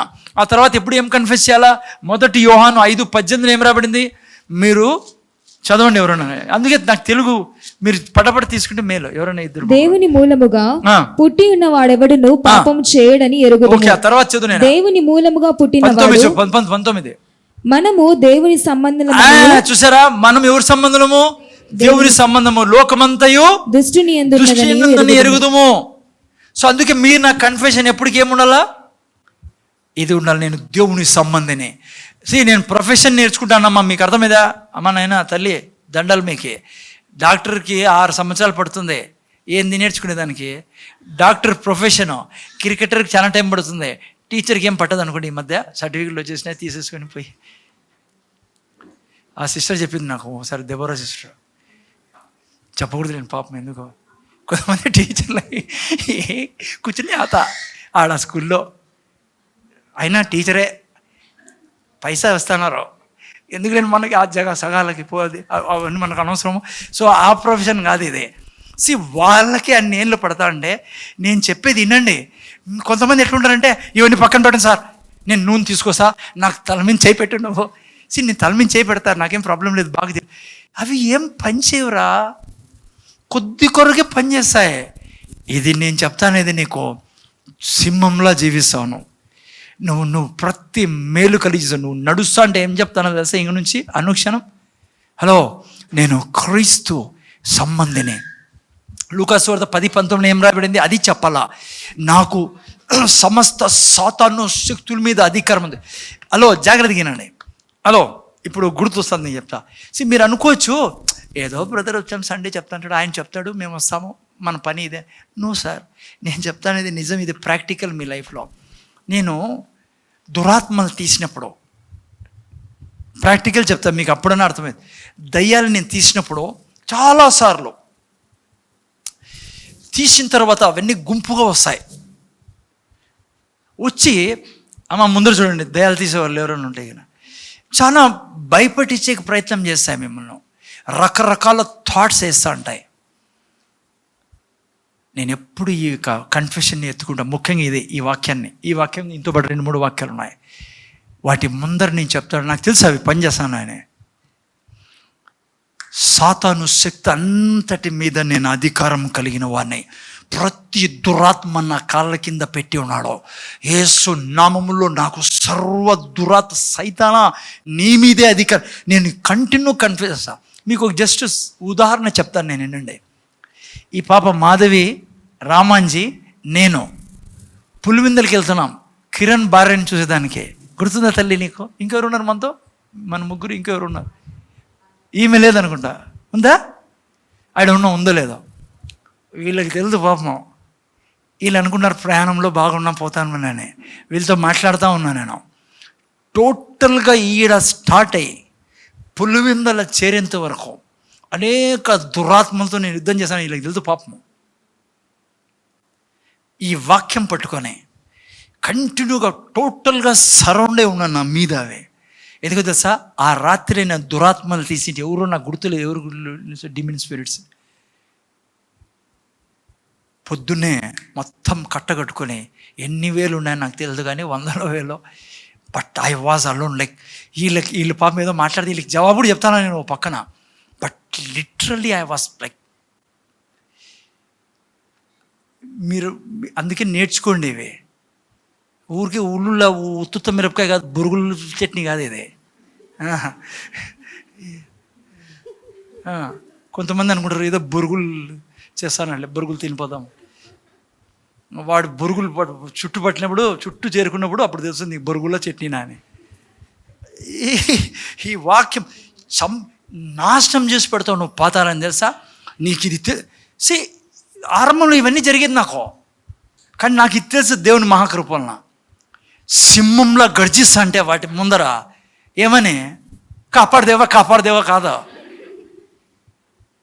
హలో, ఈ వాక్యం చెప్పాల్సిందే. వాక్యం నువ్వు విడుదల చేసే అగ్ని మాదిరి నాశనం చేసి పెడుతుంది సైతాన్ శక్తుల్ని, ప్రతి దురాత్మని. నువ్వు రాత్రి నిద్రలో భయం వేసినప్పుడు ఊరికే బెడ్షీట్ కప్పుకుంటే కాదు, అది లోపల కూడా దూరుతాయి బెడ్షీట్లోకి. నీ బెడ్షీట్ ఏం చేద్దాంలోకి? హలో, కొంతమంది బెడ్షీట్, ఒక ఆమె అంటుంది బైబిల్ పెట్టుకున్నాం సార్, నీళ్ళు కూడా పెట్టుకున్నాను, వాటర్. ఏం వాటర్ అది? ప్రార్థన. కొబ్బరి నూనెలో ఈ హోలీ వాటర్లు, ఈ బైబిల్ అన్నీ బాగా తెలుసు వానికి. వాడు పైనుంచి కింద పడినాడు. వానికి ఒకటే నాశనం చేసి పెట్టేది. నాకు లూకాసు వార్త 10 సాతాను శక్తి అందరి మీద నాకు అధికారం కలిగి ఉంది. ఎఫెసీ 1:19 రాయబడింది, I'm far above all principalities and powers and satanic spirit. When you say that, నువ్వు చెప్పినప్పుడు దేవుని అగ్ని వాటిని కాల్చి పడేస్తుంది. This is truth. నేను కథగా చెప్తానేది మీకు. I'm practically saying you. నిజం పిల్లరా, నేను జీవించింది మీకు చెప్తానా? ఓకే, ఎప్పుడు ఈ మాటలు నీలో ఉండాలి. ఇది నీ profession. I'm far above all principalities and powers and Satan himself. Yes, when you say that, నీ శరీరంలో దేవుని పరిశుద్ధాత్మ దేవుడు అగ్నిని రగిలిస్తాడు. ఎన్ని దురాత్మలున్నా నీ కాళ్ళ మీద పడేస్తాడు దేవుడు. నువ్వు చెప్పాలి. ఎఫెసీ 2:7 ఏం రాబడింది తెలుసా? నేను యేసు ప్రభుతో ఎత్తబడి దేవునితో కూర్చోబెట్టబడి ఉన్నాం. ఈ వాక్యాలను రాసుకోవాల పిల్లరా. మీరు ఎప్పుడు కన్ఫెస్, యువర్ ప్రొఫెషన్. ఎప్పుడు ఉదయం లేచినాక ఎక్కడ పోయినా కూడా అనుక్షణం నువ్వు ఎట్లయితే క్రికెటర్ ఎప్పుడు ఆడుతూ అంటాడు, ఫుట్బాల్ ప్లేయర్ ఎప్పుడు కాలుతో ఆడుతూ అంటాడు, హలో, డాక్టర్ ఎప్పుడు తన ప్రొఫెషన్ ఉంటాడు. నువ్వు ఈ ప్రొఫెషన్లో ఉండాలా. నువ్వు ఏదైనా ఉద్యోగం చేసుకుంటావు, భౌతికంగా నీ ప్రొఫెషన్ వేరే ఉండొచ్చు, ఆత్మీయ లోకంలో నీ ప్రొఫెషన్ అది. ఎస్. మూడోది, ఓకే, ఇదే సెక్షన్లో రక్షింపబడే విషయంలో మూడోది ఎప్పుడు కన్ఫెస్ చేయాల్సింది ఏమో తెలుసా? ఇప్పుడు నువ్వు ఎవరని ఇది చెప్తే, హలో, దురాత్మల రాజ్యానికి తెలుసు నువ్వు ఎవరో. నువ్వు కన్ఫెస్ చేసినప్పుడు నీ నీడలో కూడా రాలేవు అవే. ఎస్, ఎప్పుడు కన్ఫెస్ చేయాలి. ఏం కన్ఫెస్ చేయాలా? నేను నూతన సృష్టిని, పాతవన్నీ గతించను, ఇదిగో నేను నూతన సృష్టిని, నేను దైవత్వంతో నిండిన వాడిని. 2:21 ఏం రాయబడింది? నేను 2 కొరింథీ 5:21 నేను నీతివంతుడిని, దేవుని నీతి నాకు ఇవ్వబడింది. ఎఫెసీయులకు రాసిన పత్రిక 5:24 ఏం రాయబడింది sir? God has created me in true righteousness and holiness. నేను పరిశుద్ధుడిని. తల్లి, ఇవి చెప్పకుండా శాపము అవి ఇవి మాట్లాడినాం అనుకో, నీ కష్టాలు బట్టి ఎప్పుడు మాట్లాడద్దు. దేవుడు ఏం చెప్తాడో అది మాట్లాడు, నీ కష్టాలు పోతాయి. నీ ముందు ఉన్న ప్రతి పీడ ఇరిగిపోతుంది, రోగం ఇరిగిపోతుంది. నువ్వు దేవుడు చెప్పింది చెప్తావు. అలా 5:24 రాయబడింది కదా. ఆ తర్వాత ఎఫెసీయులకు రాసిన పత్రిక 4:24 4:24 4:24 రాయబడింది. ఆ తర్వాత 2:10 ఏం రాయబడింది? I'm created in Christ Jesus to do good works కదా. I'm created in Christ Jesus. నేను క్రీస్తుకు పుట్టి ఉన్నా, నేను అభిషక్తుల్ని, నేను యేసే శిరస్సు, నేను దేహాన్ని, ఆయనలో ఉన్న జీవం నాలో ఉంది. This is the life of Christian. ఇదే నీ బ్రతుకు. క్రైస్తవుడు జీవించాల్సి ఇది. నువ్వు మతం కాదా, టంగా కొబ్బరికాయ కుట్టచ్చు దానికి, గుండు గీగించుకున్నదాన్ని. Hello, this is Christianity. Christian అంటే ఇదే ప్రొఫెషన్. తన జీవితం మీద ఒప్పుకోలు. యేసుప్రభు అదే జీవించాడు వచ్చి భూమి మీద. అందుకే ఆయన నోరు తెరిచి చూడు ఏమయ్యేదో. ఆయన ఎప్పుడు వాక్యం చెప్పేవాడు. ఆయన అంటాడు, నేను నిన్న వారం చెప్పా, దేవుణ్ణి సంతోషపరిచే విధానము అవి ఇవి చేస్తే కాదు పిల్లరా. ఆయన సంతోషపరిచే విధానం నువ్వు ఆయన చెప్పింది మాట్లాడాలా. యేసుప్రభు అన్నాడు, నా తండ్రి ఏం మాట్లాడతాడో అదే నేను మాట్లాడతా, ఆయన ఏం చేస్తాడో అదే చేస్తా. నువ్వు మాట్లాడినప్పుడు ఆయన ఏం చేస్తావో అదే నువ్వు చేస్తావు. నువ్వు మాట్లాడండి నువ్వు చేయలేవు కూడా. నేను ఇంకోటి చెప్తున్నా, నువ్వు పరిశుద్ధంగా బ్రతకలేవు నువ్వు మాట్లాడండి. నువ్వు ఇది చెప్పండి నేను ఇప్పుడు చెప్తా అనేది, నువ్వు పరిశుద్ధంగా బ్రతకడం కష్టం. నువ్వు అనలేదనుకో, I'm full of righteousness, I'm full with the fullness of God, I'm full of love, peace, joy. యేసు ప్రభు అంటానండి, నేను శిరస్సును దేవుని. ఏమని అర్థం దానికి? ఆయనలో ఉండేటివన్నీ మనలో ఉన్నాయని. నువ్వు ఏం చెప్పాలా? నేను ప్రేమతో నిండి ఉన్నా, దయతో నిండి ఉన్నా, నేను దయాళుణ్ణి, నేను కనికరం కలిగిన వాడిని. ఎందుకంటే నా దేవుడు కనికరపూర్ణుడు. ఆయన గుణం నాలో ఉంది. నాలో దీర్ఘశాంతం ఉంది, దయాళుత్వం ఉంది, ఆశా నిగ్రహం ఉంది. నేను విశ్వాసంతో నిండిన వాడిని. నా దేవుళ్ళ నేను జీవిస్తా. నా దేవుడు నాతో అంటున్నాడు, దేవుని పోలి జీవించమని. నేను దేవుని పోలి జీవిస్తా, క్రీస్తుని పోలి జీవిస్తా. నువ్వు కన్ఫెస్ చేయి. ఎస్, ఆ తర్వాత నువ్వు ఎవరితోనో కొట్లాడచ్చు, ఆ తర్వాత, కానీ దాన్ని బట్టి నిరుసాపడద్దు.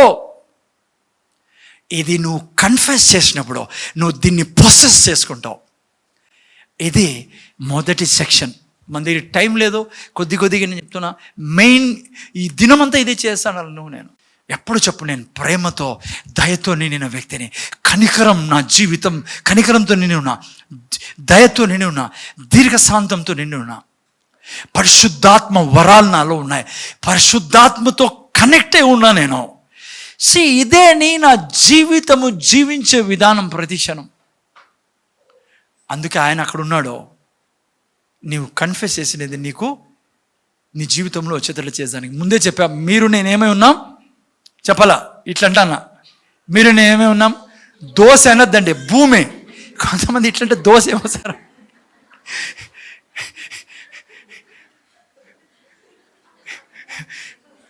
మనం ఏమై ఉన్నాము? దోశ ఉన్నాం సార్ అనొద్దండి, భూమి.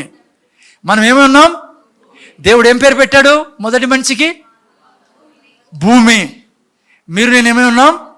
ఈ భూమి పని ఏంటి? ఈ భూమి మీదకి ఏం చేయాలా? మన ప్రొఫెషన్ ఏంటి? రెండో సెక్షన్లో మనం పోదాం. రెండో సెక్షన్ ఏంటంటే, ఆదికాండము మొదటి అధ్యాయము 2వ అధ్యాయంలో ఉండే విషయాలన్నీ కూడా నా నోట్లో లైక్ అనుక్షణం ప్రవహిస్తాడు, సముద్రం మాదిరి. అర్థమైందా? మొదటి 2 అధ్యాయాలు ఎందుకు క్షుణ్ణంగా బాగా అర్థం చేసుకొని చదువుకోవాలా. నేను చెప్పాను కూడా, ప్రీచ్ చేసా ఈ 3 అధ్యాయాల మీద. ఓకే, ఏం రాయబడింది? జస్ట్ మీకు కొన్ని టిప్స్ ఇస్తాను దీంట్లో నుంచి. మీరు చూస్తే రెండవది, ఫస్ట్ వాక్యం మొదటి అధ్యాయం 26లో ఏం రాయబడింది? దేవుడు మనల్ని తన స్వరూపంలో మన పోలికలో సృష్టించాడు. ముందు చూడండి, నేను ఎప్పుడు ఏం చెప్తాను అలా? దేవుడు నన్ను తన స్వరూపంలో పోలికలో వినాలి మీరు, సృష్టించాడు. నేను దేవుని స్వరూపంలో పోలికలో ఉన్నా. ఏంటి దేవుని స్వరూపం పోలిక అంటే? నేను చెప్తున్నాను, నువ్వు త్రిత్వం యొక్క పోలికలో ఉన్నావు. దేవుడు ఎవరు? త్రిత్వం దేవుడు యేసు ప్రభు, పరిశుద్ధాత్మ దేవుడు. వీరు ముగ్గురు కలిసి నన్ను సృష్టించారు. మా అర్థమవుతుందా? అందుకే ఏంటంటే నేను లోడని మాట్లాడకూడదు. నేను త్రిత్వంతో నిండి ఉన్న, త్రిత్వానికి పుట్టినాం, అందుకని దేవుళ్ళనే మాట్లాడాలా. ఓకే, అర్థమైంది సిస్టర్ బ్రదర్స్? ఏంటంటే గలీజ్ మాట్లాడదు. ఒక అతను కుక్క పిల్లల్ని, కొంతమంది కోపం వస్తే అడ్డ కుక్క ఏంది కాదా, అడ్డగాడది. ఇట్లా గాడిదలు గూడుదులు గెడ్లు పుండ్లు గిన్నెలు పిలిచకూడదు పిల్లలకి. మనం ఎవరితో కూడా జాగ్రత్తగా వినంటారా? నా గ్రేడ్ అది. దేవుని స్వరూపంలో పోలికలు ఉన్నాం. మనల్ని మనము డిగ్రేడ్ చేసుకోకూడదు, కింద పెట్టకూడదు, ఇంకోరిని మనిషిని కూడా పెట్టకూడదు. ప్రీచింగ్లో యాజ్ ఎ పాస్టర్గా మిమ్మల్ని నేను గద్దించేదానికి కొన్ని మాట చెప్తాను, కానీ ఎప్పుడు మిమ్మల్ని నువ్వు వేస్ట్ ఫెయిల్ అని చెప్పకూడదు. మీకు తెలుసా పిల్లరా, బైబిల్ ఆ మాట అంటుంది కదా, కొన్ని దేశాల్లో మీకు తెలుసా, తల్లిదండ్రులు ఉన్న పిల్లల్ని గాడిది, పంది, కుక్క అన్ని పిలిచి వాళ్ళని ఇట్లా మాట్లాడుతా అంటే, వాళ్ళ దేశంలో ఉండే సోషల్ సర్వీస్ డిపార్ట్మెంట్ పిల్లల్ని తీసుకొని పోతారు. వాళ్ళు పెట్టరు వాళ్ళ ఇంట్లో. మీకు తెలుసా అట్లా కొన్ని దేశాల్లో ఉన్నాయి. కొన్ని దేశాల్లో తల్లిదండ్రులైన పిల్లల్ని అబ్యూజ్ చేశారనుకోండి. మనం అనుకుంటాం భారతదేశంలో అబ్యూజ్ అంటే ఫిజికల్ అబ్యూజో సెక్షువల్ అబ్యూజో అనుకుంటాం. అది కానీ కొన్ని దేశాల్లో ఇది కూడా ఉంది. నువ్వు పిల్లల్ని పట్టుకొని గాడిది అన్నావు అనుకో, లేకుంటే ఏదైనా గట్టిగా మాట్లాడుతున్నావు పిల్లల్ని, కుడతానో పిల్లల్ని ఖర్చు చేస్తానో అనుకో, పక్కింటి వాళ్ళు సోషల్ సర్వీస్ డిపార్ట్మెంట్కి ఫోన్ చేసి వాళ్ళు తీసుకుని వెళ్ళిపోతారు పిల్లల్ని వచ్చి. నీ ఏం చేసుకోలేవు నువ్వు. రూల్ ఉన్నాయి, లా అదే. కొన్ని దేశాల్లో తీసుకొని పోయి వాళ్ళు పెంచుతారు. మీకు ఈరు, నీకు నువ్వు చాదగానోడు అని ఈరు నీకే. వాళ్ళు నీకు మళ్ళీ నువ్వు పిల్లల్ని తెచ్చుకోవాలంటే నీ పిల్లలు తీసుకుపోయిన తర్వాత కోర్టుకు పోవాలా. కోర్టుకు పోయి ప్రూవ్ చేయాలి, నువ్వు విట్నెస్ చేయాలి. నువ్వు కొంతమంది ద్వారా ఇంక నుంచి అట్లా చేయను, నేను ఇట్ల నుంచి చేస్తే నాకు ఈ శిక్ష పడును గాక అని. మన దేశంలోనే ఏమన్నా అనుకోవచ్చు. హలో మన దేశంలో సోషల్ సర్వీస్ డిపార్ట్మెంట్ పెట్టారనుకోండి, ఎవరు పిల్లలు వాళ్ళ ఇళ్ళలో ఉండరు. ఎందుకంటే మన పిల్లల్ని మనం ముద్దుగా అన్ని జంతువుల పేరు పిలుచుకుంటాం. ఒక అతను అంటాడు, కుక్క పంది మాదిరి అరుసానవే అంటున్నాడు. కాదు పంది నువ్వు కుక్క మాదిరి అరుసానవే అంటున్నాడు. ఆ సైడ్ ఎవరికో నా పక్కన ఉన్నాడు. నేను అనుకున్నా ఎవరికో కోపంతో నవ్వుకుంటూ మాట్లాడుతున్నాడు. ఎవరికో ఏదో అంటున్నాడు పంప్ బ్రదర్ అనుకున్నా. నాకు చాలా క్యూరియస్, నేను ఇట్లా మాట్లాడి నేను కనుక్కున్న దానికి. నేను మీకు చెప్పాలి కదా మళ్ళా, బ్రదర్ ఎవరిని బ్రదర్ అట్లా తిడుతున్నారంటే, అదే నా కూతుర్ని అంటున్నాడు. ఇంత భయంకరమైన మాటలు చూడండి. పంది కుక్క మాదిరి అరుసనవే అంటున్నాడు. మళ్ళీ నవ్వుకుంటే అంటాడు, సీరియస్ కూడా కాదే, తప్పు చేసేది లేదంట. వాళ్ళ మాట్లాడుకునే విధానం అట్లేనంట ఇంట్లో. అట్లా చేయకండి. ఓకే, సో ఓకే, ఎక్కడున్నాం మనము? ఈ 2 అధ్యాయాల్లో చేసిన చాలా ఇంపార్టెంట్ విషయాలు పిల్లరా. ఓకే చూడండి, 1:28 ఏం రాబడింది? 1:28 దేవుడు మనల్ని ఏం రాబడింది? దేవుడు వారిని ఆశీర్వదించును. మీరు ఫలించి అభివృద్ధి చెంది విస్తరించి వశపరుచుకొని రాజ్యం చేయమని. ఈయనండి ప్లీజ్, ఈయనండి ముందర చూడండి. ఎప్పుడు నీ ప్రొఫెషన్ ఏంటి చేయాల్సావా? అమ్మ నీ ప్రొఫెషన్ ఏంట్రా? 2వ సెక్షన్ నేర్చుకుంటాము. 2 అధ్యాయాలు ఆదికాండం మొదటి 2 అధ్యాయాలు ఎప్పుడు నువ్వు చెప్తావు, నేను ఫలిస్తా యేసు నామములో, నా మినిస్ట్రీ ఫలిస్తుంది, నా పిల్లలు ఈ భూమి మీద ఫలిస్తారు, నా పిల్లల ఆరోగ్యం అభివృద్ధి చెందుతాం, నా వంశం అభివృద్ధి చెందుతుంది, నీతిలో అభివృద్ధి చెందుతాం, విస్తరిస్తాం, మేము ఈ భూమిని దీవిస్తాం. మేము నన్ను మీ చేతులు జోడి చెప్తాను, నేను కథ కాదని చెప్తాను అది. ప్లీజ్, ఇది నువ్వు నేను అనుక్షణం మాట్లాడాల్సిందే. మీరు చేసి చూడండి ఎట్లుంటుందో మీ జీవితం కొన్ని నెలల తర్వాత ఎలా ఉంటుంది చూడండి. అందుకే స్టార్టింగ్ చెప్పాను, ఈరోజు మీకున్న జీవితము ముందు మీరు విత్తిన విత్తనాలు.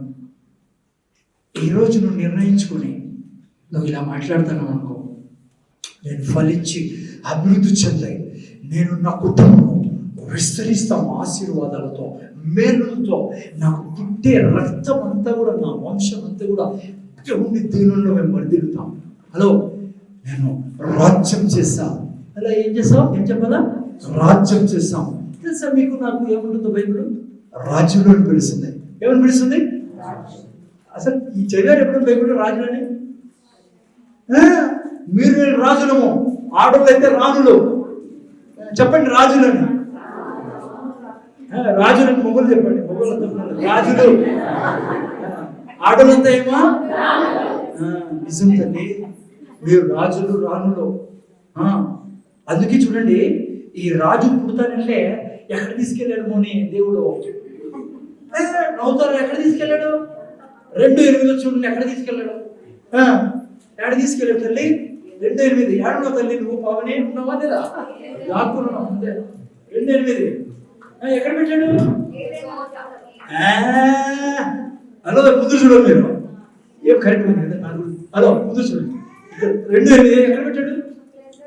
ఉండరా నేను నువ్వు? దేవుడైన యెహోవా తూర్పున ఏదోనులో ఒక తోటను వేసి దాన్ని నిర్మించి నరుని దాంట్లో ఉంచని. ఎక్కడ ఉన్నాడు నరుడు? హలో,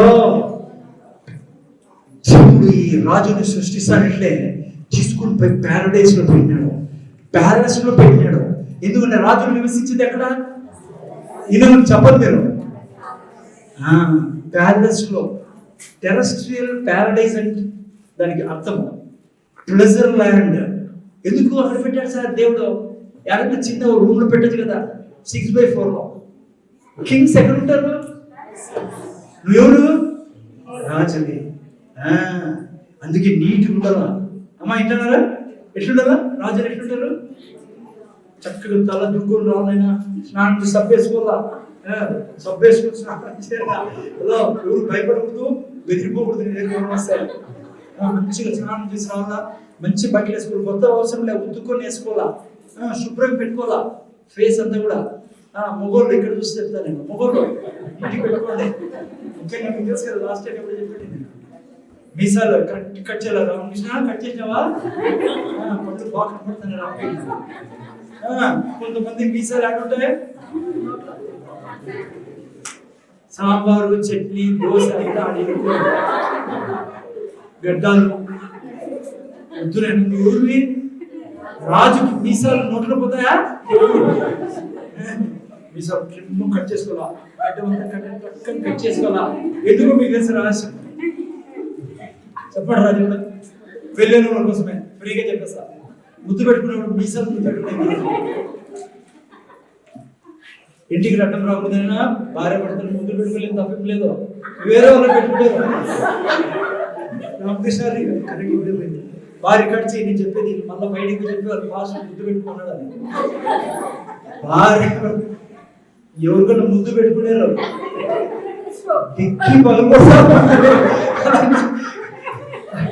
ఎక్కి పగలగొట్టి ఫ్రంట్ గార్డ్ చేతిలో పెట్టి పైన నట్టుబోట్లు లూజ్ చేసి కింద నట్టుబోట్లు లూజ్ చేసి 3 నెలల వరకు బయటికి రావు, ఆరోగ్యశ్రీ పనిచేయడం. ఎందుకు తెలుసా రాసి చెప్పుకుంటారా, పోలీసులు కొడితే చూసి కొడతారు, ఆ ముద్దలో చేతులు పడితే ఫస్ట్ అట్టాకి చుట్టూ మీదే 45 ఆటలు కొడతారు అనుకోండి, 2 చేతులు చుట్టూ మీద ఉంటాయి. ఒక్కడిని చెప్పింది ఏదో తప్పుగా అర్థం చేసుకోదండి. పెళ్లి కాకపోతే ఊరికే ఉండండి, ముగ్గురు పెళ్ళి అయితే మాత్రమే ఇది పర్మిషన్, దేవుడు ఇచ్చిన పర్మిషన్. నేను తండ్రిగా మీకు ఏం చెప్తాను, ట్రిమ్ చేసుకోవాలి మీసాలని, లేకుంటే నా మాదిరి క్లీన్ చేసుకోండి. ఏమేమి చెప్పాల్సి వస్తుంది పాస్టర్, నిద్ర మీకు నీట్గా ఉంటారు, రాజుని చక్కగా కట్ చేసుకుని ఉండాలా. అర్థమైందా, మీరు లేడీస్ ఉంటాయి, ఇంకా మన టైం లేదు అట్లా చూడలేదు పోయేదానికి, శుభ్రంగా ఉండాలి. ఎవరు మనం రాజులు. అందుకే దేవుడు ఎక్కడ పెట్టాడు, నాకు మాట గుర్తొస్తుంది మీకు చెప్తాను నేనండి. హలో ముందు చూడండి, జస్ట్ కొద్దిగా చెప్తాను. ఏ యూనివర్సిటీ కానీ కాలేజీ కానీ ఏ స్కూల్ కానీ ఏ ఇన్స్టిట్యూట్ కానీ చెప్పండి సత్యం మీకు చెప్తున్నాను. మీకు ప్రపంచంలో ఏం నేర్పించారు, మీ స్కూల్లో ఏం నేర్పించారు తెలుసా? మనిషి పుడుతూనే బార్బేరియన్ మనిషి, అడవి మనిషి, ఏమీ తెలియదు, ఏం వేసుకోవాలో తెలియదు, ఏం తినాలో తెలియదు. రోజు రోజుకి అట్లా పెరిగి నాగరికత పెరిగి ఇప్పుడు మనిషి మంచి స్థితిలో ఉన్నాడు అని మీకు చదివే జియోగ్రఫీ, మీకు చదివే బుక్కులు నేర్పిస్తాయి. అదంతా బుస్సు, పచ్చి అబద్ధం. అది బైబుల్ చదవరు కాబట్టి ప్రపంచ జనాభా వాళ్ళకి జ్ఞానం లేదు. మనం నీకు చెప్పేది అర్థమైందంటే, మీ బుక్స్లో చదివితే ఏమంటారంటే వాళ్ళు, మనిషి ఆరంభంలో పుట్టినప్పుడు మనిషి అనాగరికుడు, మనిషికి ఏంటి బట్టలు వేసుకునేవాడు కాదు, లేకుంటే ఇంకేమేమో చెప్తారు కదా స్టోరీస్ అన్ని. అగ్ని తెలియదంట, రాయికి కొట్టారంట, పుట్టిందంట. ఇది లోక జ్ఞానం. వాళ్ళంతా స్కాలర్లు చెప్పకూడదు అనుకుంటున్నాము, అందుకే చర్చకి రావాలి. ఎక్కడ చదవని జ్ఞానం దేవుని గ్రంథంలో రావాలి. ఎప్పుడైనా స్కూల్లో చదువుకున్నావా, రాజు దేవుడు మనిషిని సృష్టిస్తున్న రాజుగా సృష్టించాడని నీకు తెలుసా? మీకు ఏమో మహాజ్ఞాని, ఆరంభం నుంచే పుట్టిన క్షణమే మనిషి మహాజ్ఞాని. ఎంత జ్ఞానం అంటే దైవ జ్ఞానం కలిగిన వాడు. అందుకే జంతువులన్నిటికీ పేరు పెట్టాడు.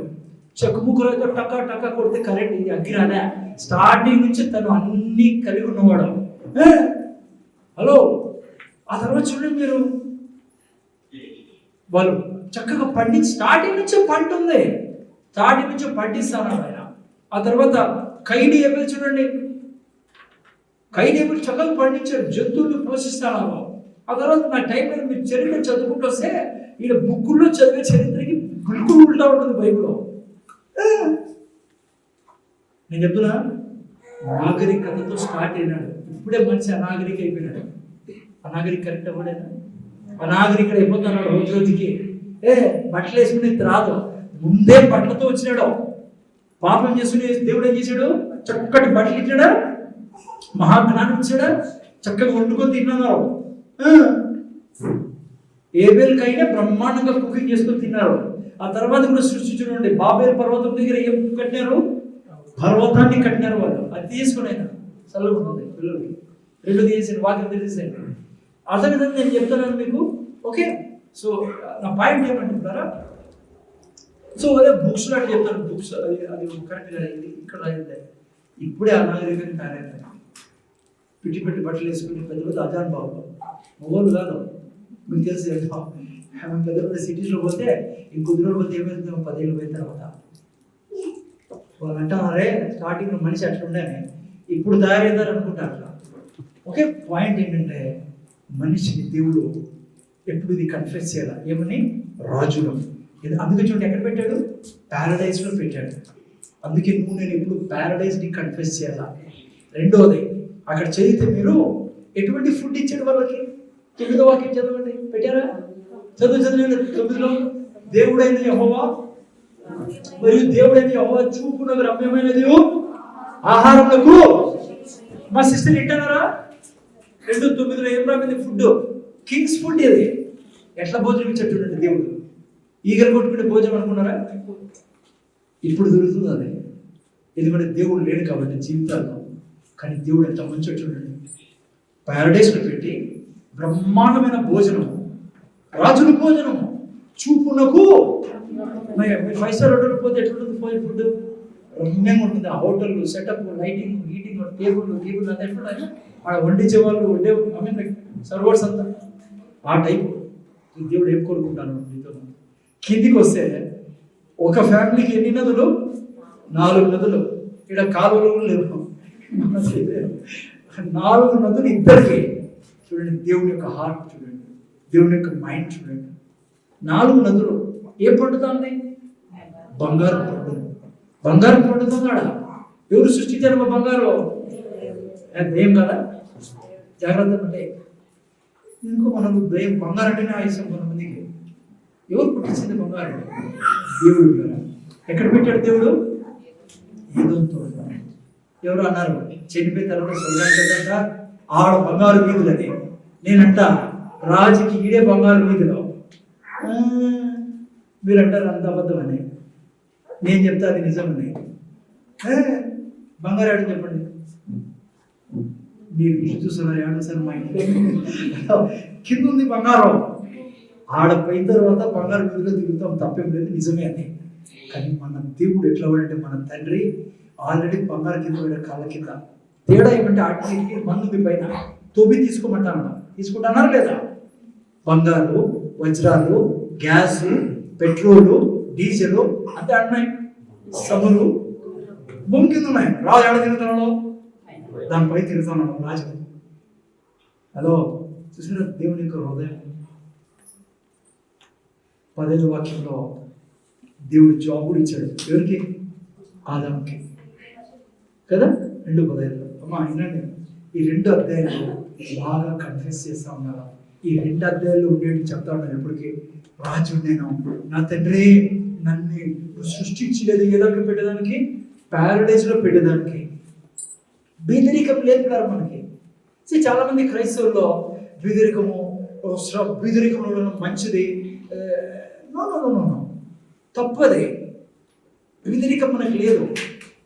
మీరు నేను చాలా మంది క్రైస్తవులు అనుకుంటారు డబ్బులు లేకుండా ఉంటే భక్తిగా జీవిస్తారు, ఏదో అంటారు. మీకు నాకు శ్రమలు ఒకే విధంగా రావాలా? ఏ విధంగా? అది సువార్త విషయంలో. నువ్వు నేను ఏ సమస్యలో బ్రతకూడదు, ఆర్థిక ఇబ్బందుల్లో, రోగంలో, ఈ కోపంలో, ఈ శరీరక బ్రతకూడదు. మనకు ఆ బ్రతుకులేదు. మనం దైవత్వంలో పాలిభాగం దేవుళ్ళో బ్రతక. ఒక్క ఏరియాలో మనం శ్రమ పెట్టబడతాం. ఏ ఏరియాది? సువార్త. నువ్వు పోయేటప్పుడు సువార్త చెప్తాడు, నిన్ను తిడతారు, కొడతారు, రకరకాలుగా నేను పీడిస్తాను. నీ మతం అదే, నీ కులం అదని, నీ తండ్రి అదని రకరకాలుగా నేను నేర్పిస్తారో అది సబబు, అది జరుగుతుంది, జరగాల. అది యేసయ్యకే జరిగింది. ఆ ఒక్క శ్రమే మనకు ఉండేది. ఆ టైంలో డబ్బులు కొదవ కావచ్చు. నీకు ఎక్కడైనా ఊరికి పోతావు, సువార్త చెప్తా ఉంటావు, తిండి ఉండదు, నిద్రపోయే స్థలం ఉండదు. అట్లా కష్టాలు పడాలి మనం.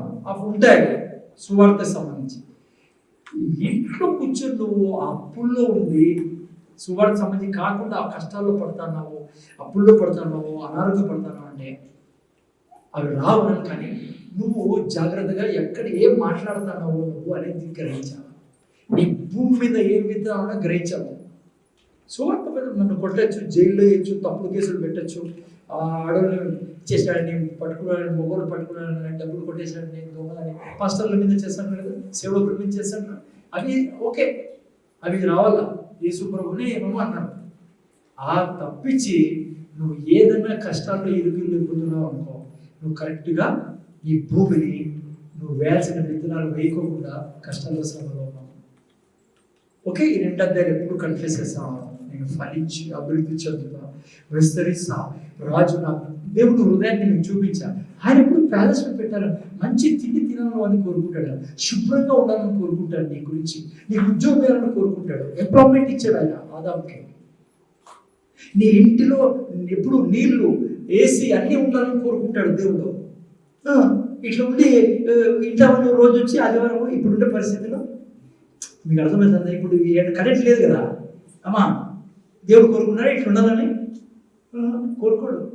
దేవుడు ఎప్పుడు నీకు ఏసీలో ఉండాలి, సంతోషం ఉండాలని కోరుకుంటాడు, పాపం నుంచి అసహించుకోవాలని కోరుకుంటాడు. ఓకేనా? ఓకే, నేను 3వది కూడా చెప్పేసి 2 నిమిషాలు ముగిస్తాను.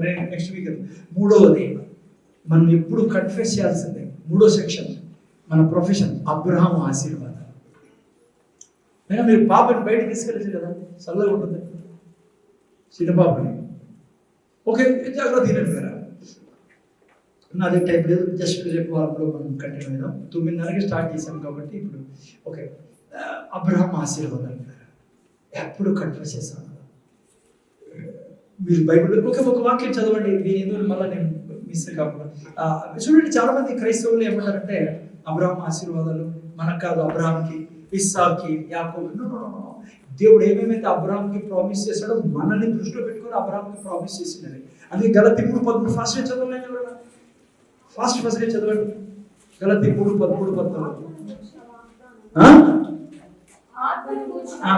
ఓకే, విశ్వాసం వలన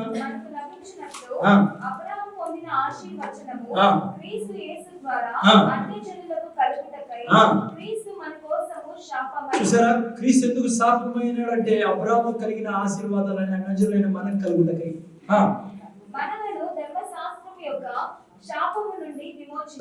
29 కూడా చదువునైనా అదే అధ్యాయంలో. మీరు క్రీస్తు సంబంధులైతే ఆ పక్షమందు అబ్రహాము యొక్క సంతానమై ఉండి. చూసారా, అబ్రహాం యొక్క సంతానం మన grand father Abraham, mister Abraham. అర్థమైందా? అందుకే అబ్రహాం గురించిన కంప్లీట్ ఇన్ఫర్మేషన్ నీకు నాకు ఉండాలి. ఆయన ప్రాన్స్ నోట్ మాది మనకి. ఆయనకి ఏమేమి చెప్పాడో అవన్నీ మీకు నాకు ఇవ్వబడ్డాయి. ఆయనకున్న ఆశీర్వాదాలన్నీ మీవి నావి. అందుకే ఎప్పుడు అబ్రహాం ఆశీర్వాదాలు కన్ఫెస్ చేస్తాను. ముఖ్యంగా ఎక్కడ అబ్రహాం ఆశీర్వాదాలు అంటే 28వ అధ్యాయంలో మెయిన్గా మేము చూస్తాం. 28 ఓకేనా? చక్కగా తినరా. అబ్రహాం ఎక్కడ పోయినా దేవుడు ఏం చేసేవాడు? ఫ్యామిలీని ఏమంటారు? కరువుని తొలగించేవాడు దేవుడు. అబ్రహాం కాలు పడుతున్న కరువు వెళ్ళిపోయేది. ఎందుకు తెలుసా? నిబంధనలో ఉన్నాడు అబ్రహాం. మీరు నేను ఏ దాంట్లో ఉన్నాం? నిబంధనలో ఉన్నాం. చూడండి ఎటువంటి లైఫ్. మీరు నేను అదే కన్ఫెస్ చేయాలి ఎప్పటికీ. ఓకేనా? అర్థమైందా? ఆదికాండం 12:1-2 ఏం రాయబడింది? 12వ అధ్యాయం 1-2-3లో అబ్రహామా నిన్ను ఆశీర్వదిస్తా, నిన్ను ఆశీర్వాదంగా చేస్తా, నీ నామాన్ని గొప్ప చేస్తా, నిన్ను గొప్ప జనంగా చేస్తా, నిన్ను జనములకు ఆశీర్వాదంగా చేస్తా. నువ్వు నేను ఎప్పుడు ఏం చేయాలా? ఈ ప్రొఫెషన్లో నువ్వు నేను కన్ఫెస్ చేయాలి. ఏమని? తండ్రి నీ కృతజ్ఞతలు, నువ్వు నన్ను ఆశీర్వదించావు, నన్ను ఆశీర్వాదంగా చేసావు, నన్ను గొప్ప జనంగా చేస్తున్నావు, నన్ను జనములకు ఆశీర్వాదంగా చేస్తున్నావు, నా నామాన్ని గొప్ప చేస్తున్నావు. ఎందుకంటే నా నామం యేసు నామంతో ముడిపడి ఉంది కాబట్టి. ఇది ఎప్పుడు కన్ఫెస్ చేయగలుగుతారు. అర్థమవుతుందా? 12:1-2-3 ఒక జాగ్రత్త ఏంటి మీరు 4 రకాల ఆశీర్వాదాలు అబ్రహాంకి దేవుడు ఇచ్చాడు. ఫస్ట్ది స్పిరిచువల్ బ్లెస్సింగ్స్. నేను మళ్ళీ ఎప్పుడన్నా వీలు పడ్డాడు జస్ట్ మీకు ఇంటి కోసం స్పిరిచువల్ బ్లెస్సింగ్స్ ఇచ్చాడు దేవుడు అబ్రహాంకి. ఏంటి స్పిరిచువల్ బ్లెస్సింగ్స్? టైం ఉండాలి కదా. జస్ట్ స్పిరిచువల్ బ్లెస్సింగ్స్ ఏమంటే దేవుడు అబ్రహాంకి ఏమన్నాడు? నువ్వు నా స్నేహితుడివి. అబ్రహాం అన్నాడు ఒకసారి నేను ధూళిని అని. అందుకే చాలా మంది క్రైస్తవులు అది పట్టుకుంటారు. దేవుడు ఏమన్నాడు అది పట్టుకోరు. సార్ అబ్రహామే ధూళి అన్నాడు, అందుకే నేను ధూళిని. ధూళి కోసం ఏ సూర్యుడు చచ్చిపోతాడా? వచ్చి ఇంత దూరం అమ్మ అప్పుడే చెప్పాడు, ధూళి కోసం చచ్చిపోలేదు. నువ్వు నీ కోసం నువ్వు ధూళి కాదు, ఆయన స్వరూపంలో పోలికలో ఉన్నవాడిని మనల్ని విడిపిందని ఆయన చనిపోయాడు. అందుకే ధూళి గీరి అనకూడదు మనం ఎప్పుడు. అమ్మ అర్థమైందా? ఓకే, స్పిరిచువల్ బ్లెస్సింగ్స్ మన మీద ఉన్న అబ్రహాంకి స్పిరిచువల్ బ్లెస్సింగ్స్ ఏమి ఇచ్చాడు? స్నేహితుడు అన్నాడు. ఇంకో మాట అన్నాడు కదా, అబ్రహాంతో నేను ఎలా దాచిపెట్టాను, నేనేం చేసిన అబ్రహాంకి తెలియజేస్తాను. సోదము గుమ్మర నాశనం చేస్తాడు. అక్కడ ప్రార్థనలు ఏమంటావు? ప్రార్థనలు కాదు, దారిలో నువ్వు పోతాను అమ్మ అయినాడు మార్కెట్కు ఎక్కడ పోతాను అంటే నేను నీ స్నేహితుడు. ఎంత బాగుంటుంది చెప్పండి. ఇతరులు ఏమన్నా నేను అడ్డగాడిని అంటాను దేవుడి దగ్గర పనికిరాను, ఈ ఇమీడియట్లీ ఫుల్ బ్లాక్ దిసింగ్ హలో వద్దు ఇక్కడ నుంచి ఏమన్నా అయ్యా చూడు చెప్తానంటే ఎంత పులకరింపు వస్తుందో శరీరం. నేను నీ స్నేహితుడిని, నా తండ్రి అబ్రహాముకి నువ్వు ఈ వాగ్దానం ఇచ్చావు. అయ్యా నాకు తెలియజేయి. అమ్మ ఏమంటావు? అమ్మ ఏనండి నాకు తెలియజేయి తండ్రి. అయ్యా విషయాలు తెలియజేయి, నాకు తెలుసుకోవాలనుందయ్యా, నా పిల్లలు నీకోసం బ్రతకాలన్నా నాకు తెలియజేయి. This is spiritual blessing. రెండవది ఫిజికల్ బ్లెస్సింగ్. రెండవది 90-100 ఏమిచ్చాడు? పిల్లలు ఇచ్చాడు. ఒకళ్ళు ఏం చేయాలా? దేవుడి దగ్గర ఎప్పుడు కన్ఫెస్ చేస్తానయ్యా, ఏసయ్యా నువ్వు తిన్న దెబ్బల చేత 100 ఏళ్ళు 90 ఏళ్ళు ఉన్న అబ్రహాము శరీరాన్ని బ్రతికించాడు. ఆయన ఆర్గన్స్ అన్నింటినీ, సెక్సువల్ ఆర్గన్స్ అన్నింటినీ బ్రతికించిన దేవుడు, అవయవాన్ని బ్రతికించిన దేవుడే. యేసు నామములో నా ప్రతి ఆర్గన్ స్వస్థతలో జీవించను గాక, ఆరోగ్యంలో జీవించను గాక, ముసలితనం వచ్చినా ఏ వయసు వచ్చినా నా ఆర్గన్స్ చచ్చిపోవు గాక. ఇదే నువ్వు నేను మాట్లాడాల్సిన మాటలు. అందుకే నేను భూమిగా దేవుడు తయారు చేశాడు. నీ హృదయం ఏంటి? భూమి. అబ్రహాము సారా తన గర్భాన్ని ఏం చేసిందంట? బతికించుకుందామే. ఎట్లా? నేను చెప్పిన విధానంగా ఏం చేసేది? అబ్రహాము సారా ఇద్దరు కన్ఫ్యూస్ చేసేవారు ఓకేనా. సో ఇది ఫిజికల్ బ్లెస్సింగ్స్. ఎప్పుడు చెప్తా ఉన్నారు ఆరోగ్యం. వాళ్ళ మాటలు ఎన్ని మాటలు ఏంటంటే టీవీలో డాక్టర్లో పాపం డాక్టర్ చెప్తారు, నేను చెప్పనేనే. కానీ నువ్వు డాక్టర్ రిపోర్ట్గా చెప్పాల్సిందే. దేవుని రిపోర్టు వాక్యం చెప్పు. నా శరీరంలో రక్తం 15 ఏమంటారు 15 ఉండాలి. అర్థమైందా పిల్లల? నా బోన్స్లో స్ట్రెంత్ వేసిన నిరంతరం కాక, ముసలితనం నన్ను ఆవరించదు కాక, నా ఎముకలకు ఆవరించదు కాక, నా బ్లడ్కి ఆవరించదు కాక తండ్రి. ఇదే నీ ప్రొఫెషన్. ఉద్యోగం చెప్తానండి, ఉద్యోగం ఇది. నేను ఆ తర్వాత ఎకనామికల్ బ్లెస్సింగ్స్. అమ్మా ఎకనామికల్ బ్లెస్సింగ్స్ ఏమో తెలుసా? 12లో బహుధనవంతుడు ఆయను. ఎందుకు చెప్పండి బహుధనవంతుడు? దేవుడు అబ్రహాంతో, అబ్రహామా నువ్వు నీతిమంతుడివి. అందుకే దేవుడు ఏం చేశాడు? అబ్రహాంని బహుధనికుడు. 15:6 మనం ఏం చదువుకున్నాం? నీతిమంతుడు ఇల్లు గొప్ప. ఏం కన్ఫెస్ చేయాలా? తండ్రి యేసు రక్తం ద్వారా నీతిమంతుడైనాను, నా ఇల్లు గొప్పదనని. ఎంత ఈజీ లైఫ్ ఇచ్చాడు దేవుడికి, ఎంత సక్సెస్ఫుల్ లైఫ్ జీవించచ్చు. నువ్వు రాజుని కన్ఫెస్ చేయనైనా. అందుకే విశ్వాసం ద్వారా సమస్తాన్ని అర్థమైందా? విశ్వాసం ద్వారా ఎట్లా మారుస్తావు సమస్తాన్ని? ఈ 4 స్టెప్పులు. ఓకే, లాస్ట్ బ్లెస్సింగ్ ఏంటి? అబ్రహాంకి ఇచ్చినది ఎకనామికల్ అయిపోయిన తర్వాత సోషల్ బ్లెస్సింగ్స్ అంటాం. సామాజిక బ్లెస్సింగ్స్, సోషల్. రాజులు భయపడేవాళ్ళు. అబ్రహాం అంటే రాజులు భయపడేది, ప్రజలు భయపడేవాళ్ళు. చూసేకేమో నార్మల్గా ఉన్నాడు కానీ భయపడేవాడు. దేవుడు అంటాడు, నిన్ను అంటే భూమి మీద ప్రజలకు భయపెడతా అన్నాడు దేవుడు. నువ్వు ఎవరి గురించి చెడు కోరుకోకూడదు, కానీ నువ్వు అన్నాడు తండ్రి నాకు చెడు చేయాలని కోరుకుంటాను కొంతమంది.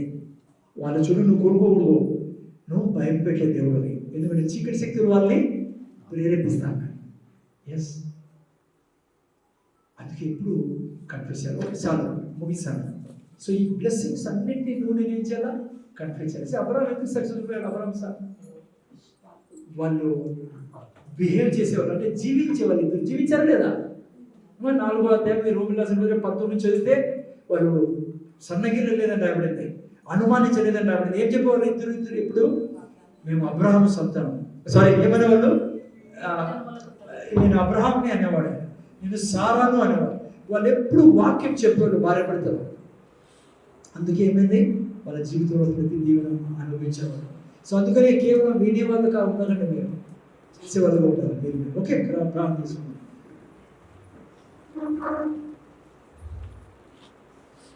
సో పిల్లలు చాలా ముఖ్యమైన విషయాలు నేర్చుకున్నాం. సో ఇప్పుడు దీన్ని వదిలేయకండి. ఈరోజు మనం నేర్చుకునేట్టు మన పరిస్థితులు మార్చాలని ఆరంభంలో చెప్పాను. మీరు నేను భూమిలాగా మీకు నాకు దేవుడు హృదయం ఇచ్చాడు. మన హృదయం భూమి, దేవుడి వాక్యం విత్తనం. మీరు నేను చదివినప్పుడు 3 రకాల కన్ఫెషన్, ప్రొఫెషన్ గురించి నేర్చుకున్నాం, 3 రకాల కన్ఫెషన్ గురించి నేర్చుకున్నాం. ఎప్పుడు కన్ఫెస్ చేస్తా ఉండండి. చూడండి, కొద్ది నెలలోనే ఈ పరిస్థితి మారిపోతుంది. ఇంతవరకు ఏమైనా చెడు వస్తా అంటే దేవుడి దగ్గర ఒప్పుకోండి. రాంగ్ కన్ఫెషన్ గురించి పశ్చాత్తాపడండి, క్షమాపణ పెట్టుకోండి, రక్తంతో కడుక్కోండి. డబ్బు ఎలా పుట్టించాలో కూడా మీకు చెప్పాను నేను. సో ఆ విధంగా మనం ముందుకు తండ్రి నీ కృతజ్ఞతలు విన్న ఈ వాక్యాన్ని ఏమాత్రం మర్చిపోకుండా నేను పాటించడానికి సాయం చేయండి. అబ్రాహాము సార్లు పాటించి నేను నీ యొక్క స్నేహితులుగా నిలబడ్డారు. మేము కూడా తండ్రి కన్ఫెషన్లో మా ప్రొఫెషన్ ఇది, దీంట్లో నిమగ్నమైనదానికి సాయం చేయండి. యేసుక్రీస్తు నామములో అడుగుచున్నాము.